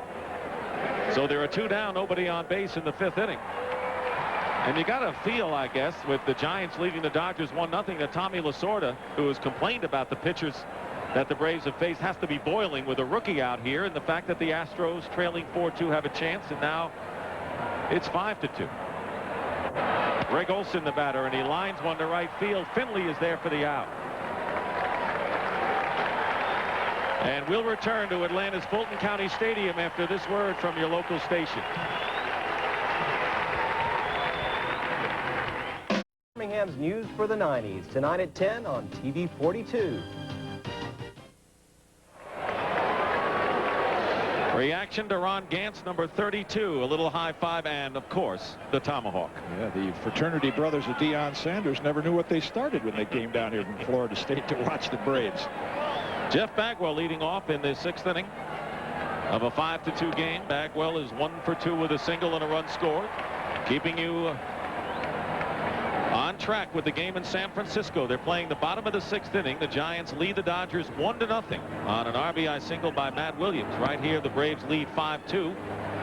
And the count is 1 ball and 1 strike to Bagwell. You know, the point about Lasorda and about the Dodgers being critical of Houston, it's not like they have a lot of top-line pitching. I mean, Portugal's one of their better ones. Harnish would pitch tomorrow. They're using a lot of young pitchers and players. It's just unfortunate in the schedule for the Dodgers. This is the way it's worked out. That's why you play 162 games. You have to beat them all.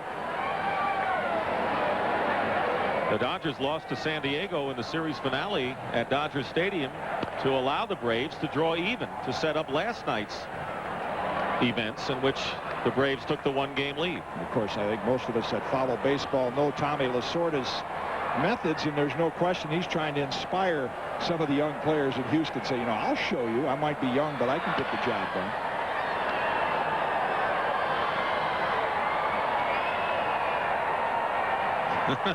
That's the way the fans feel.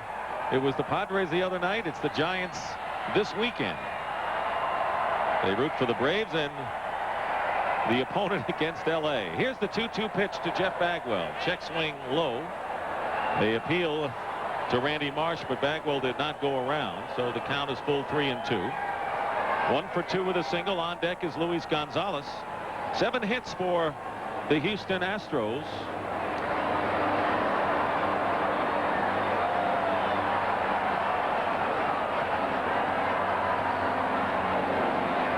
Here's the 3-2 pitch to Bagwell. Gets a fastball in on the fist. A good pitch by SMOLTZ. Fly ball out to left center field. And Lonnie Smith makes the catch, and there's 1 gone here in inning number 6.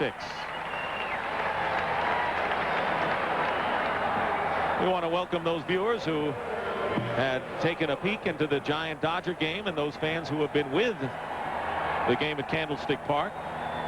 Here at Atlanta's Fulton County Stadium, the Braves are leading 5-2 in the top of the 6th inning. If they win this game, they've clinched a tie for the National League West title. If the Giants hold their lead against the Dodgers, the Braves will be champions and they'll be dancing in the streets here in Atlanta. Gonzalez grounds sharply to Bream, who makes the play unassisted, and they're 2 gone here in the 6th.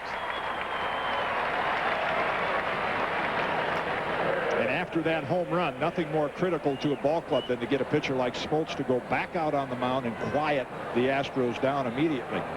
Ron Gann hitting a solo home run in the 5th inning to make it 5-2 after the Astros had cut a 4-0 Atlanta lead in half with 2 runs in the 4th inning. Here's Ken Caminetti, 0 for 2, struck out his last time up. Takes low ball 1.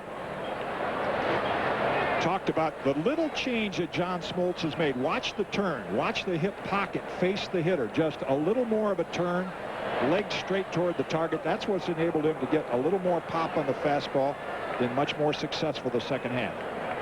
Mentioned 11-2 since the All-Star break, winning as pitcher in the major leagues. Last year was similar. He got off to a slow start and then turned it on in the second half of the year. Yeah, he has been a constant really from last year to this year compared to the other Braves pitchers. Avery has made a tremendous improvement. And of course, Glavin's control has improved. He's won 20 games, and Charlie Liebrandt has been the same pitcher with a better team in the field.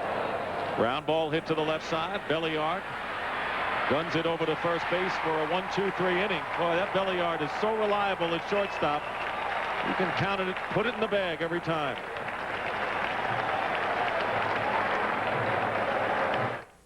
You know, one of the reasons the Braves could be formidable against the Pirates is the fact that they have those 4 outstanding pitchers, and we're seeing one today in SMOLTZ, but a dramatic turnaround of the 4 starters. That's been one of the highlights of this Braves team. That enables you to win good starting pitching, and that's what SMOLTZ, Glavin, Avery, and Liebrandt have done from last year to this year. You see the number of the quality starts, fewer runs allowed. Look at the difference in the earned run average. I mean, they've allowed in 29 more starts about 18 more runs. And the whole result of it is this year 66 wins, whereas last year they only had 33 wins. And that gives hope to teams like the Astros, who feel that they can duplicate what the Braves have done. Rafael Belliard with the count 1 ball and 1 strike. 1 for 2 with a single. He has scored a run. The number 8 hitter in the lineup today looks at a curveball. You know, we mentioned the free agent pickups. Pendleton at third and Bream at first, but Belliard also was a free agent acquisition from the Pittsburgh Pirates. And he has helped solidify an infield position that has been in flux with injuries. Fly ball hit to right field. Finley was playing in, but he gets back quickly to make the catch. Treadway and Blauser were earmarked to be the regular second base and shortstop, and they haven't lost much with these people. Right, a little better hitters, but when you have left-handed pitchers like Avery, Lee Brandt, and Glavin, the left side of that infield is very, very critical, and that's where Pendleton and Belliard have helped this team. 1 out, and here's the Braves pitcher, John Smoltz. 0 for 1, bunted into a double play his last time up, swings at the first pitch and grounds to second for the out. Quickly 2 down in the 6th inning. Chris Gardner settling down after giving up the home run to Ron Gant last inning, has retired 4 batters in a row. Lonnie Smith will take, as good leadoff hitters do, a lot of time getting into the batter's box. Give John Smoltz a little time to get down into the dugout, towel off. Getting back to that point about third base and shortstop. When you're lefties and you're not power pitchers, a lot more right-hand hitters, more ground balls are going to go that way, and that's why those guys have been so important. Lonnie Smith is 2 for 3 with a single and a double. He drove in his 44th run of the year with a 2-base hit in the 2nd inning. Braves scoring 2 in the 1st, single runs in the 2nd and 3rd, and Ron Gant with the home run in the 5th inning. Ball 1 up high to Lonnie Smith, who has been around and been with winners in the past. Philadelphia and Kansas City to name 2 stops. This Brave miracle keeps going. He could get his 4th different ring with 4 different teams. And the Cardinals with you. And the Phillies and the Royals.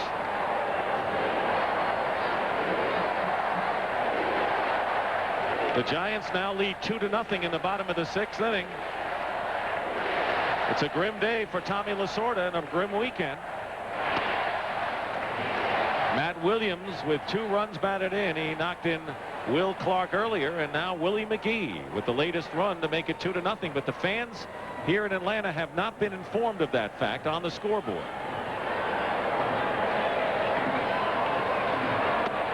There's a call strike.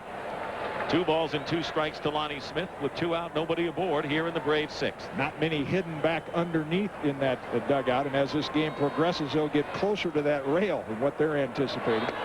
Swing and a miss on a sharp breaking ball by Gardner. That is his first strikeout. He has set down 5 in a row. We have completed 6 in Atlanta's Fulton County Stadium. The Braves lead it.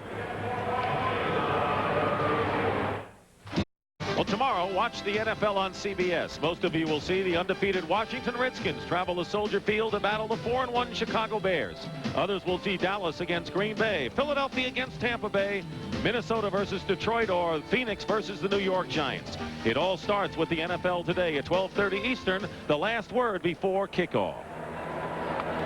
Top of the 7th inning, Andujar Cedeno takes ball 1, and we have a new left fielder for the Braves. Keith Mitchell replaces Lonnie Smith.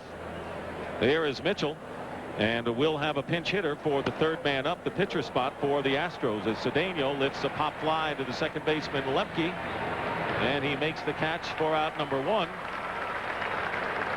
So there'll be a pinch hitter. Candell is coming up now with 1 out, and we'll also have double-barreled action in the Atlanta Braves bullpen. It is now 4-0 in favor of the Giants over the Dodgers. And the crowd listening on local radio has heard that score. They have not posted it on the big scoreboard here. When they do, the Tomahawks will be out chopping away. Candell, the batter, 1-0 the count. He's 1 for 2 with a single and an RBI. Fastball misses inside. This whole scene, which has been electric from last night, is about to reach the apex, Mr. Cott, because the Giants with a big lead in the 6th inning, and the Atlanta Braves up 5-2 here could clinch it. Don't think John Smoltz does not understand that and anticipate what's happening. Fastball is into a strike to Candell. And what you guard against as a pitcher, I mean, his heart is thumping right now. He'd like to throw that ball about 105 miles an hour. He's trying to just gear it down just throw it nice and relaxed, but you'll see he continues to get pop-ups and fly balls, so that fastball has a lot of life to it. He has given up 7 hits, 6 of them singles. Javier Ortiz will be a pinch hitter. He's waiting on deck for the Astros. He'll bat for Chris Gardner. There's Ortiz. The Giants had finally been retired in the bottom of the 6th inning, leading 4-0 over the Dodgers. There's a bounding ball to Sid Bream at first. He'll make the play unassisted for out number 2. We are in the 7th inning, 2 outs, and as the game moves along to its final stages, you will sense the buzzing through the crowd and the increased apprehension and enthusiasm for what could be a big explosion. There's no feeling like it for a baseball fan or a baseball player when you start counting the outs, the strikes, and I'm sure the thoughts going through the minds of the players in that dugout, what they are about to accomplish, what their expectations or hopes might have been back in spring training in West Palm Beach, Florida in February. I mean, this was a ball club that won 65 games, lost 97. They had baseball's worst record last year. Javier Ortiz, who's 5 for 20 as a pinch hitter with 1 run batted in this season, is batting for Chris Gardner. Came up from AAA in mid-June.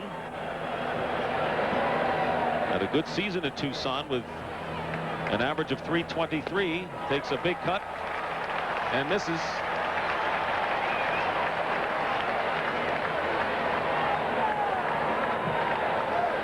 John Smoltz has not walked a batter this afternoon.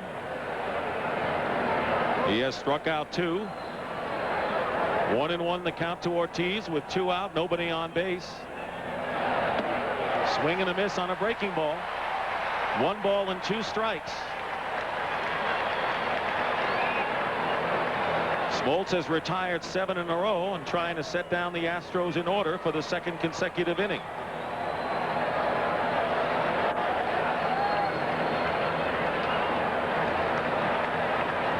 We want to welcome everyone to Atlanta, where the Braves are leading the Astros 5-2.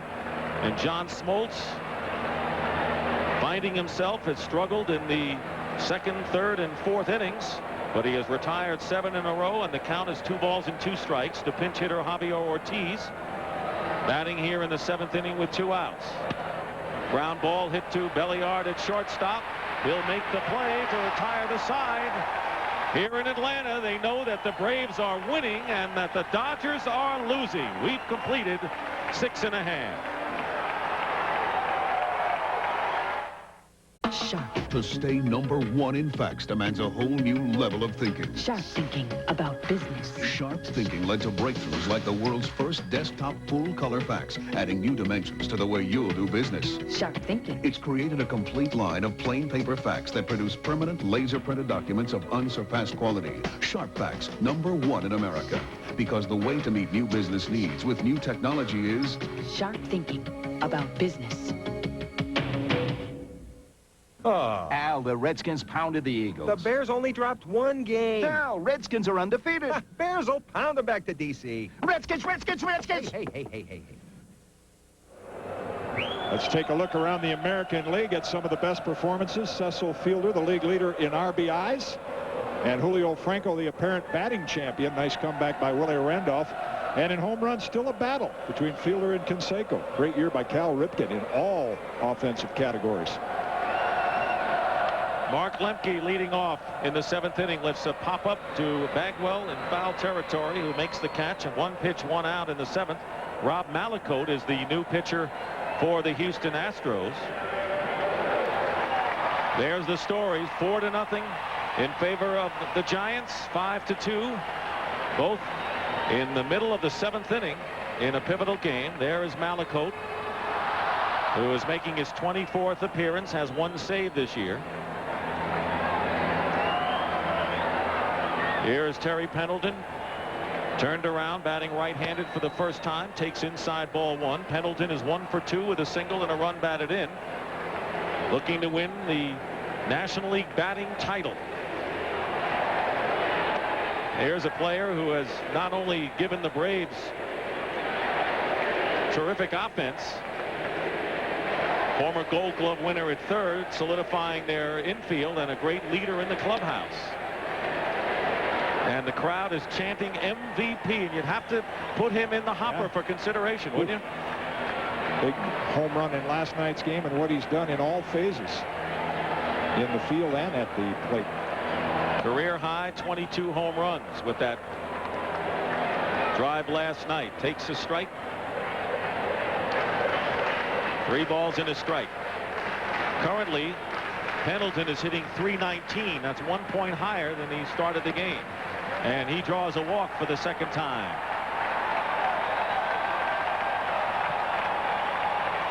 Dick Stockton and Jim Cott here at Atlanta's Fulton County Stadium. And this capacity crowd of over 45,000 keeping one eye on the scoreboard.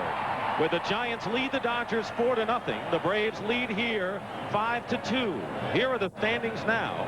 But if the Braves hold their lead and the Dodgers go on and lose to the Giants, the Atlanta Braves will win the National League West race and will move into the National League Championship Series in Pittsburgh against the Pirates on Wednesday night. David Justice 0 for 3 on the day. Takes ball 1 from Malaco. This is those, you could almost see David Justice licking his lips. This is those situations as a hitter. 3-run lead. Man on, he'd love to get a fastball right here and just put the capper on this game. Hops this ball in foul territory. Caminetti got a late start. He's all right. And Frank Pulley checks with him over there as the ball goes out of play. Yeah, any doubt as to whether there's going to be a full-out effort on the part of the Astros? Just take a look at this. One of the more hard-nosed players in this game, Caminetti, trying to vault into the camera well down there and catch that foul pop. I don't know if you believe in destiny again as we see Caminetti's hustle. You know, it's not anywhere in the box score or in the statistics, but somehow it always plays a role in every team's success. And you look at, you know, the home run by Justice to cap a 6-0 deficit against the Reds this week. Those unusual, unexpected things always seem to happen to the league leaders. Fly ball hit to right center field. Lofton is back there, and he makes the catch in front of the warning track. And tagging up and going to second alertly is Terry Pendleton. It's 5-2, and there are 2 out, but that hustle is an example of the leadership that he's brought to this club. Yeah, a lot of times a runner on a long fly ball will go halfway anticipating it being in the gap. Pendleton knew that that ball was going to be caught. So he said, let me hustle back and get another run into scoring position. A good alert play.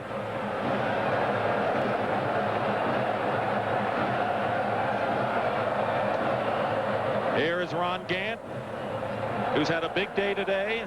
2 for 2 with a home run, a single, 2 runs batted in. He hit his 32nd home run in the 5th inning. Takes a called strike.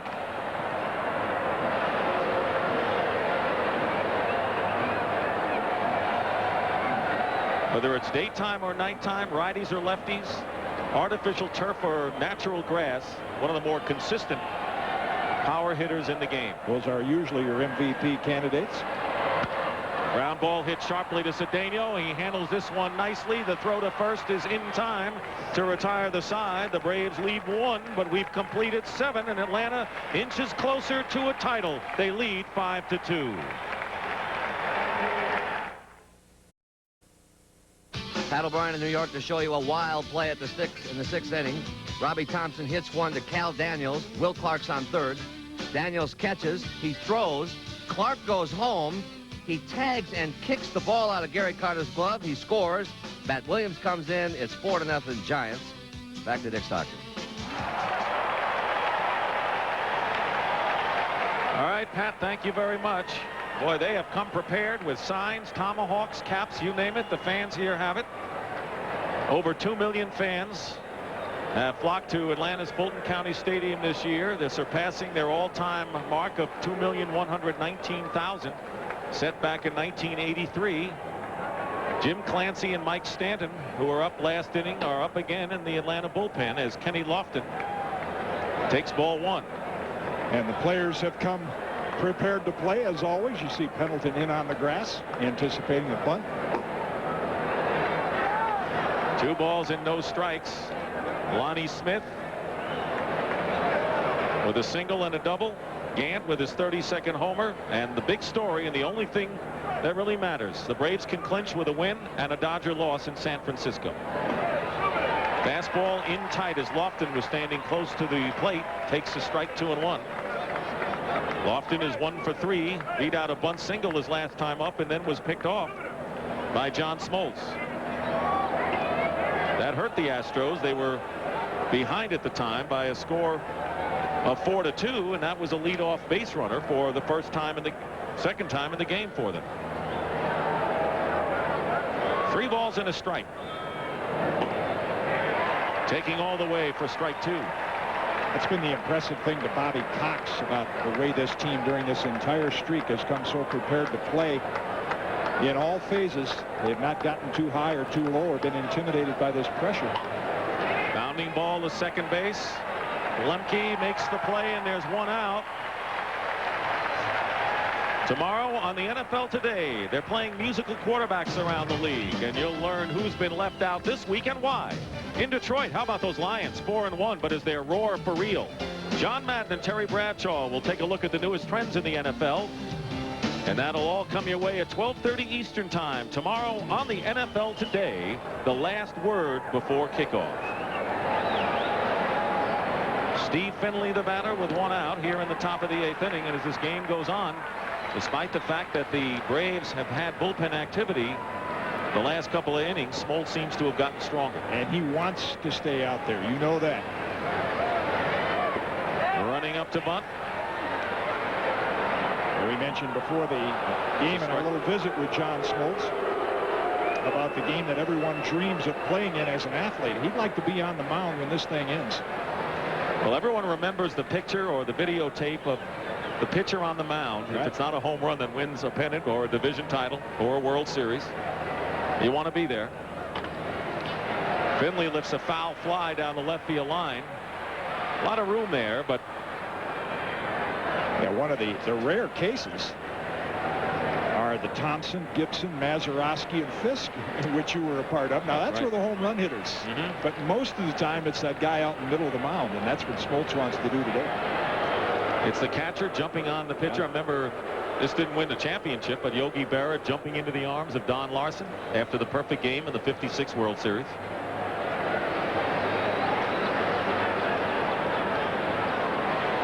One out, the count, 1 ball and 2 strikes to Steve Finley. John Smoltz has retired 9 in a row.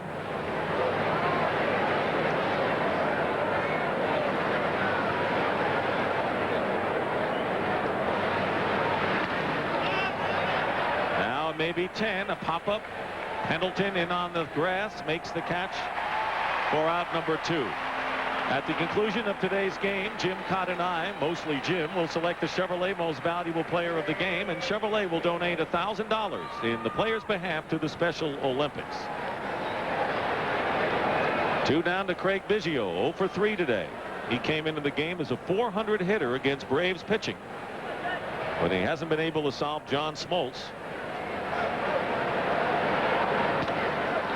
Fly ball to right field. Justice is in position to make the catch.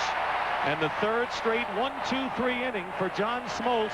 3 outs to go for the Atlanta Braves to at least clinch a tie.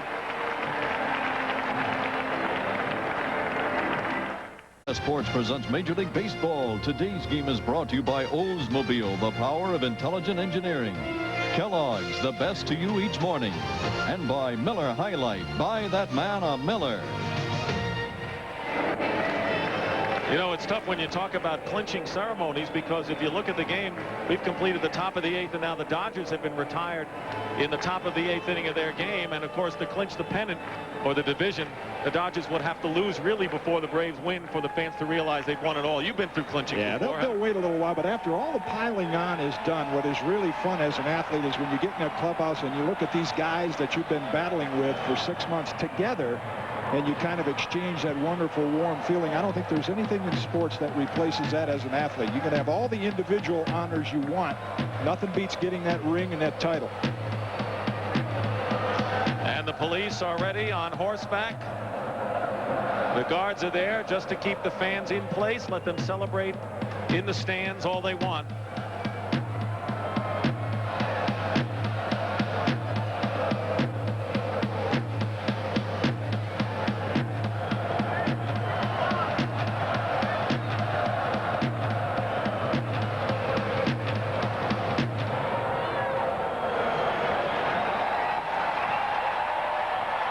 Sid Bream leading off in the bottom of the 8th inning. John Smoltz and the Braves are 3 outs away from clinching the tie for the National League West title. Bream, who's been aboard twice with an infield hit and a walk, retired once, takes ball 1 from Rob Malakote, the 4th pitcher of the day for the Astros. He fouls it off. The attendance today is 44,994. But you know, years from now, about 200,000 will say they were here, right? Breaking ball is fouled.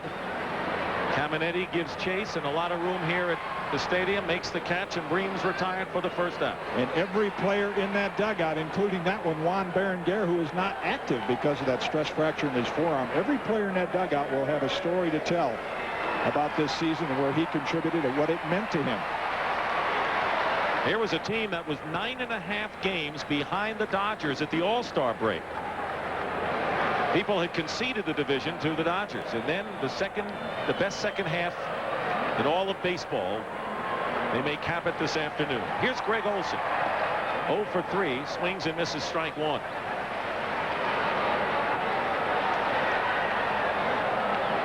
The Pirates are interested in the result of this. They'll play the winner Wednesday night on CBS in Game 1 of the National League Championship Series. You know, the Pirates lost only 2 season series this year. They lost to the Dodgers 7 games to 5, but the Braves took 9 out of 12 from the Pirates, and that will give a lot of food for thought going into that series. And there's some reasoning behind that. Look at the starting pitchers: Glavine, Avery, Liebrandt. The Pirates have some left-hand hitters.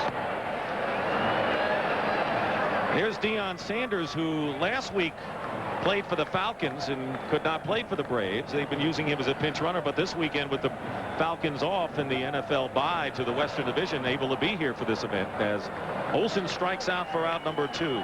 It's like you get a lot more chance to smile in a baseball uniform than in those pads and helmets. Man, that's battle in those football pads.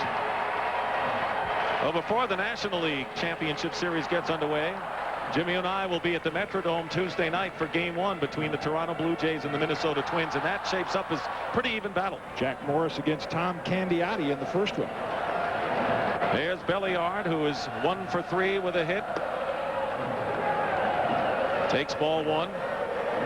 Braves scored 2 in the first inning. Pendleton's RBI single and a sacrifice fly by Ron Gant. Lonnie Smith doubled home a run in the second. Another run came across in the third on an error, and then Ron Gant hit his 32nd home run in the 5th to account for the 5 Atlanta runs. Giants lead 4-0 there in the bottom of the 8th inning as Belliard fouls it off 1 and 2. Don't know that I've ever seen a crowd get involved in a baseball atmosphere like this. You think of this at other sports, but you really don't think of the crowd being such a factor at a baseball game, but you certainly do here.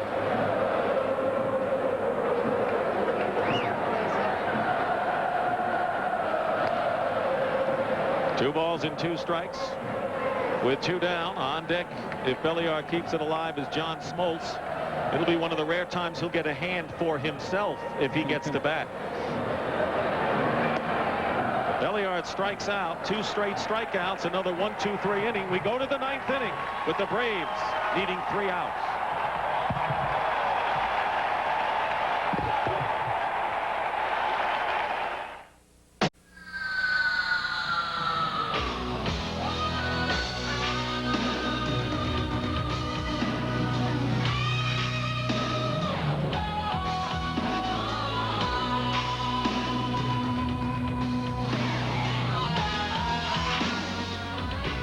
Chill out with a beer that's smooth brewed to go down nice and easy. Every beer, every time.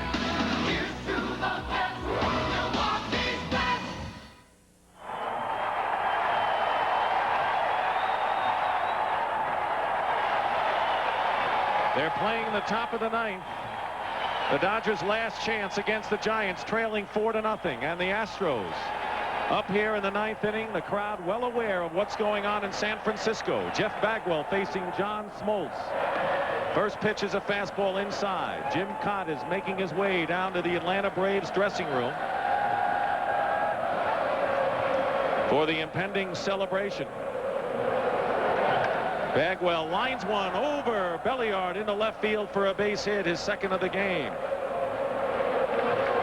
Smoltz had retired 11 straight hitters before Bagwell's single. That's the 8th hit of the game by the Astros. In the Braves bullpen, Alejandro Pena, who was a perfect 11 for 11 in save opportunities, warming up along with left-hander Mike Stanton. With the Braves, that is. We want to welcome everybody to Atlanta's Fulton County Stadium. Jeff Bagwell is led off with a single here in the ninth inning. The Braves lead 5-2. If they go on and win here in the ninth and hold the Astros and the Dodgers go out in order against the Giants, the Braves will win the National League West in an incredible, improbable story after being behind by 9.5 games at the All-Star break. Luis Gonzalez is the hitter. He's 1 for 3 with a single. Brett Butler is the leadoff batter for the Dodgers, with Mike Sharperson and Darryl Strawberry to follow in San Francisco against Trevor Wilson. And there's a bounding ball and the force at second base, and a fine play by Belliard. He's been a magician out there for Atlanta. Bagwell is retired, and on at first is Gonzalez, 1 out in the ninth.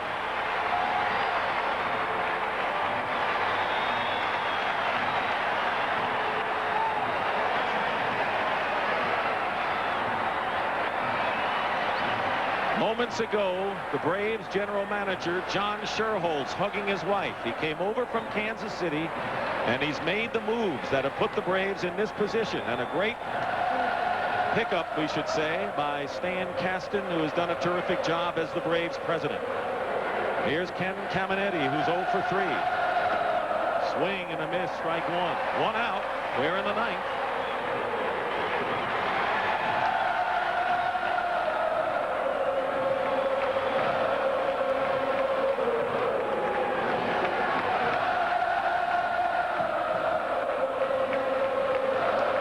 There's the pitch to Caminetti, and a line drive down the right field line, foul.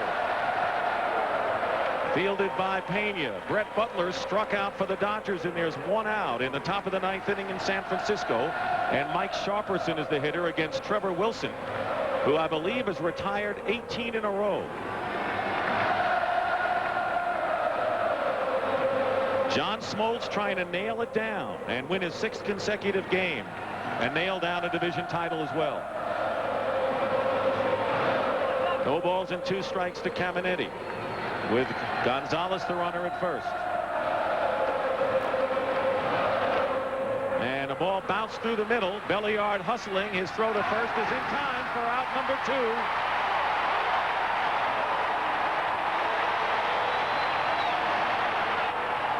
One out to go.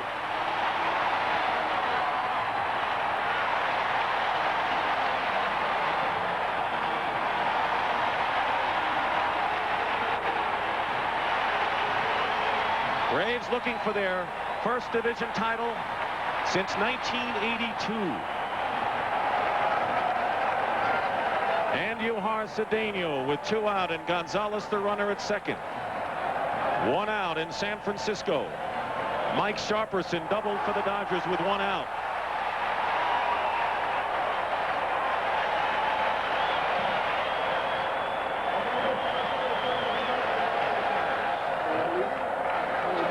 Sharperson, who doubled, is on at second in the Dodger game. The disappointed look on the face of Brett Butler. 4-0 there. Right here it's 5-2, and the pitch by Smoltz misses. 1 ball and 1 strike to Andujar Cedeno. 2 down in the ninth inning. The Astros have a runner at second, trailing 5-2.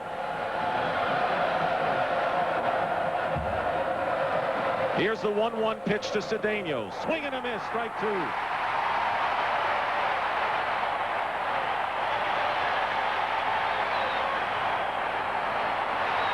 The Braves may win before the Dodgers lose. But for all intents and purposes, the Braves are going to wrap up the division title. Here's Darryl Strawberry with a runner at second. 4-0 still. Trevor Wilson for the Giants. And here's a fly ball hit to right field. This may do it. Justice is back. It's over. The Braves win it.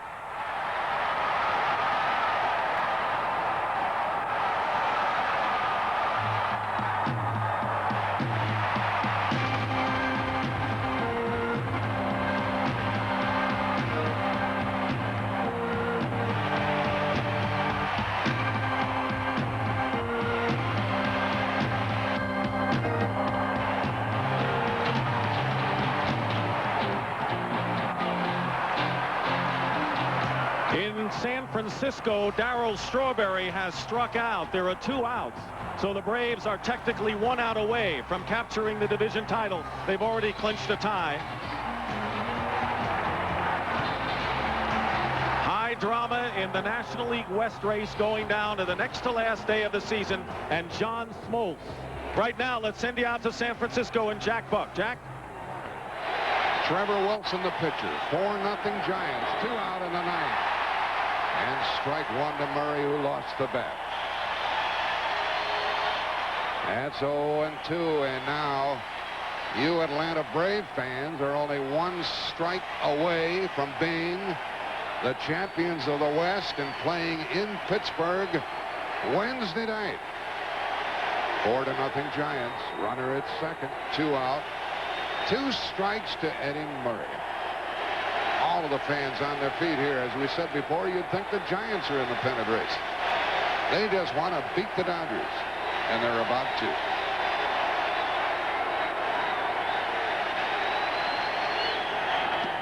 Ball 1. 1 ball, 2 strikes. Trevor Wilson trying to pitch his 2nd complete game of the year, and he really put a hurt on the Dodgers today. The Atlanta Braves are watching from the dugout. Watching what's going on at Candlestick Park with a runner at second. 2 out. 1-2 to Murray. Out of play.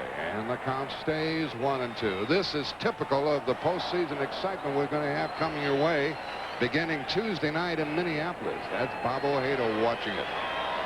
He had a fine season with the Dodgers, but the Dodgers made the trip up here and lost last night and are trailing and in bad shape here in the 9th inning. They're down to their last strike. They're watching in Atlanta. The Braves beat Houston today. Another foul ball prolongs the torment here in the 9th inning. Peranoski of the Dodgers. Dodgers had a wonderful season, Tim. But there's Gary Carter. Is he going to play some more in the big leagues? Eddie Murray trying to keep this thing going. 2 out in the 9th. The Braves beat Houston 5-2, and the Atlanta players and fans are glued to this scene.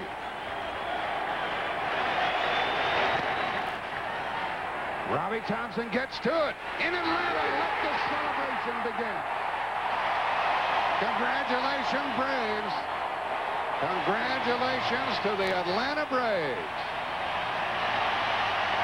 A 2-hit shutout by Trevor Wilson.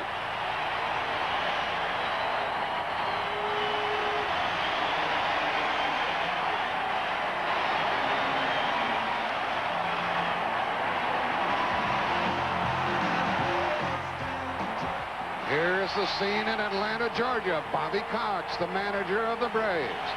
He has won the West and into the winning clubhouse. First time since 1982. Great fan support down in Atlanta this year. And this ball club rewards them with a victory, a win over Houston today, 5-2, and a wonderful combination as far as they're concerned, with the Giants winning here 4-0.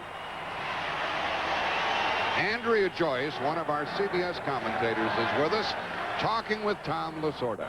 Tommy, such a tough, close race the last 6 weeks. What ultimately made the difference? Well, make the difference is we just didn't come up here and able to produce any runs. we lost a tough game against San Diego the other day, which really made a big difference in our ball club.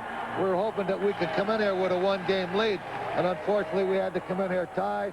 We weren't able to win anything, so I'm proud of our players. It wasn't because of lack of effort.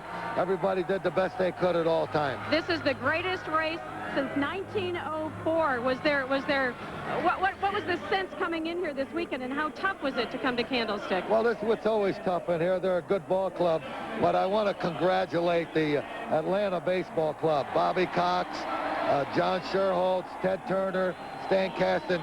They did a tremendous job, and they deserve it. They played great baseball. Great representatives, would you say? I think they will be. Thank you. All right, thanks very much, Tommy. Let's go back upstairs to Jack. And our thanks to Andrea Joyce and the always gracious Tom Lasorda, who sends his congratulations to the Braves, as do we, Tim McCarver. Classy move, Jack. And if you remember at the beginning of the show and the beginning of the game today, Tommy was talking about that game in Los Angeles on Wednesday night when the Padres scored 6 in the 8th. He said if he lives to be 110, he'll never forget it. And he brings it back up at the end of this game. We have a lot of post-game activities coming away as the West is decided on our post-game show. Stay tuned. Giants won it here 4-0. If you're stranded in the wilderness, try to stay calm. 2 to 3 days? Where are we going to sleep? What if an animal visits? Make a plan for survival. If they don't find us here, we starve to death. I want you to know you can eat my body. And be prepared for anything. What if something unforeseen should happen? Like what? Northern Exposure Monday. Power Stick Antiperspirant. It gives a man what he needs to excel. Power. Control. Power Stick. Stroke per stroke, 50% more power. 50% more odor and wetness fighters. 24-hour control that ordinary deodorant sticks just can't beat. All day, all night. Power Stick for 24-hour control. Some people think he's a Superman. But when a 44-year-old has to throw 75 fastballs, even Nolan Ryan's muscles can ache. So after the game, it's the medicine doctors recommend most for sprains and strains, Advil. For me, it's a couple of Advil, and those muscle aches are long gone. And Advil's gentler on my stomach than aspirin. Today, it isn't aspirin or Tylenol acetaminophen. It's Advil. I feel ready to go another 9 innings. Advil, tablets and caplets, advanced medicine for pain. Ooh, honey, don't come near me, please. Oh, I can't. No, it's not a good idea. Oh, no, baby, not right now. Stop, sweetie. You don't want to get too close. Fight morning breath with Scope. Scope has 2 powerful ingredients to kill 90% of the bacteria that cause morning breath. Kiss me. What are you waiting for? Great kiss. You may kiss me now. Scope, the best thing first thing in the morning.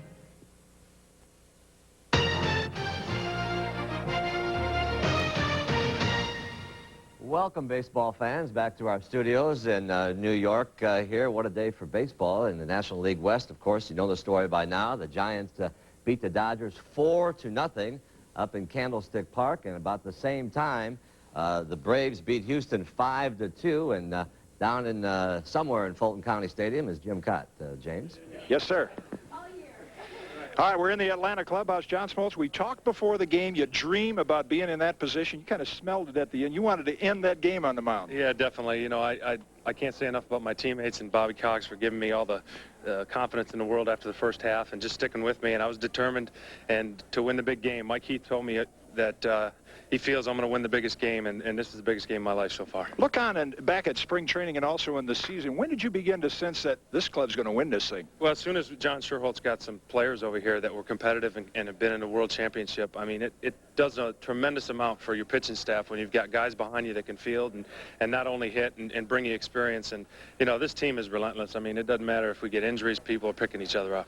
You know, I said before today's game, being a former pitcher, your first thoughts in the first inning, you have a a tendency to squeeze that ball, though? You want to tone yourself down, and you were getting it up there pretty good even late in the game. You know, it's weird because in the first inning, I was the most relaxed I've ever been, and when I got in the third and fourth inning, that's when I started feeling a little pressure, and I made some bad pitches to let him get back into it, but I was determined after that not to give him any more. Let's take a look at the reaction to the last pitch. It's all about to be over.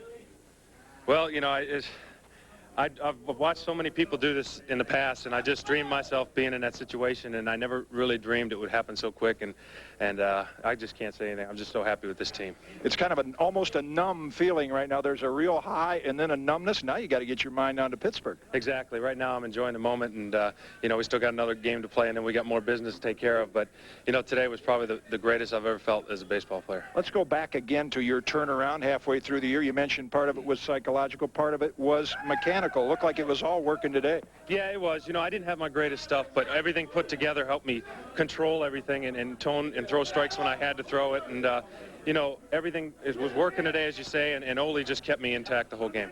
He's been a great addition to this team also behind the plate. You don't have to hit as a catcher, but it's nice to have a guy back there that could call the right game. I tell you, he's an amazing story. You know, you look back on how hard he's worked, and he's caught every game. I think it's like 40 in a row, and, you know, he deserves a lot of credit.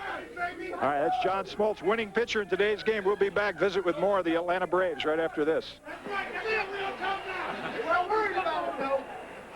Smoltz. Hey, Jim. How you doing? When is a game not a game? Here if you need. All right, Mark. Back again in the happy atmosphere inside the Atlanta clubhouse. The Atlanta Braves, the West Division champions of the National League. Does that have a nice ring to it, Bobby Cox? Feels awfully good right now, Jim. And a lot of people were saying before that we were a destined team to win it, but I don't think so. You can't beat great talent and working together and putting together a run like we did at the very end. It was a dynamite ball club, dynamite finish. And great talent is right over here in David Justice and Ronnie Gann, a couple of guys. Ronnie 30-30 this year and a candidate for most valuable player. What's this mean to you and your feelings right now? Well, this is really great. I mean, I had a pretty good year last year, and, you know, we weren't winning. But this year it's totally different. We have a winning ball club, and I feel like I contributed. You know, this guy did a job for us. When he was out, you know, we rolled, and he came back strong. And I tell you what, if it wasn't for him, we wouldn't be at the point we're at right now. You know, this game got a little bit sticky about the middle of it, and then you sort of put an end to it with right here. Looked like maybe a nice high fastball. Well, that's a pitch I like to hit is a fastball, and everyone knows if you throw me a little wrinkle, I might have a little bit of trouble with it. So I was ready for it, and it felt great. I felt like, you know, that was a big run for us, and it took a little bit of the air out of their balloons. Your partner here, David Justice, even if it's a little bit of a wrinkle, you seem to be able to handle it. And it seems like winning teams that got their arms around one another, kind of a nice feeling in this ball club. That's right. We all get along so well together, and it's just a great moment for all of us. You know, in spring training, no one picked us to have such a good team, but we knew in that clubhouse that we had a good team. And it was just a matter of how well we matured and gelled together. And I tell you what, we've done a great job this year. It's been a lot of hard work, but this feels great for us. Feels great coming off Rookie of the Year in last year. And share the moment and the feelings of what you're looking at right now on the field when you finally found out the Dodgers had lost and you see the reaction from the fans and the players. I think a lot of it was just relief. But I tell you what I want to say is that we've had the greatest fans this year. I mean, they've supported us the whole way. They've come up with the tomahawk chop, as you see some of the guys doing there. And it's been so much fun to share this success and everything with our fans. They've been out there day in, day out, and it just feels so good to be able to share it with the people of Atlanta. You know, I've seen a lot of ball clubs and a lot of fans get behind a team. I don't know that I've ever seen a crowd mean as much to a ball club as the tomahawk chop and the fans here have in Atlanta. You share that, Ronnie? Yeah, I mean, you know, coming into this year, we were picked to be in last. I mean, no one expected us to be at the point we're at right now. But the fans believed us. They came out to watch. They knew we had a good team. And as the year progressed, more fans filled up the seats, and they came up with the tomahawk chop and everything. And I tell you what, if it wasn't for them, we might not be at the point we're at right now. So also, you know, standing out there in right field, when you lose 95 ball games, you hear a few comments from fans, and I imagine they're a little bit different this year. That's right. It's been 100% positive the whole year. And I tell you what, we just like playing in front of these big crowds. Last year was tough for us to get up and play when you only had 3,000 people out there. But once again, I want to say it's been great for the city of Atlanta, for our fans. It's been a long time coming, and we're just happy to be able to share this moment with them. And now on to the Pittsburgh Pirates. Ronnie Gann, David Justice, manager Bobby Cox, the Atlanta Braves, West Division champions. Let's go to Pat O'Brien. We stick up the world. All right, Kitty, thank you very much. And all the words being tossed around about that ball club. I was in their clubhouse couple of weeks ago, and let me add another word, confidence. And you know that as well by looking to see that they already had their T-shirts and their hats made that say champions. We'll go back up to Candlestick Park after this. Stay with us.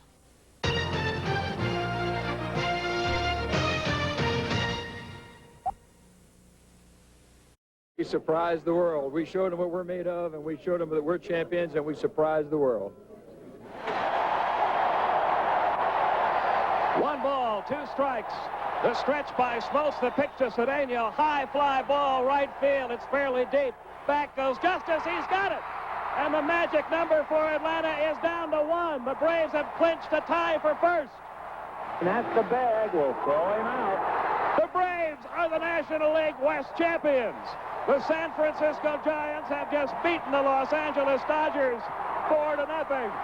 Let the celebration begin, Atlanta.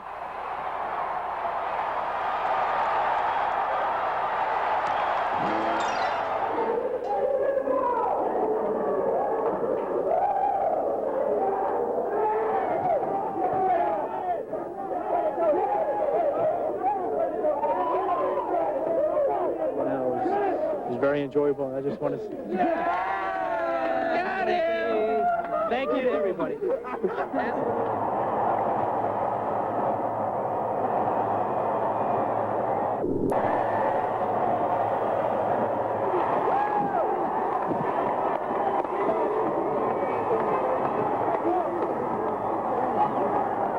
Like Muhammad Ali said, we shook up the world, baby.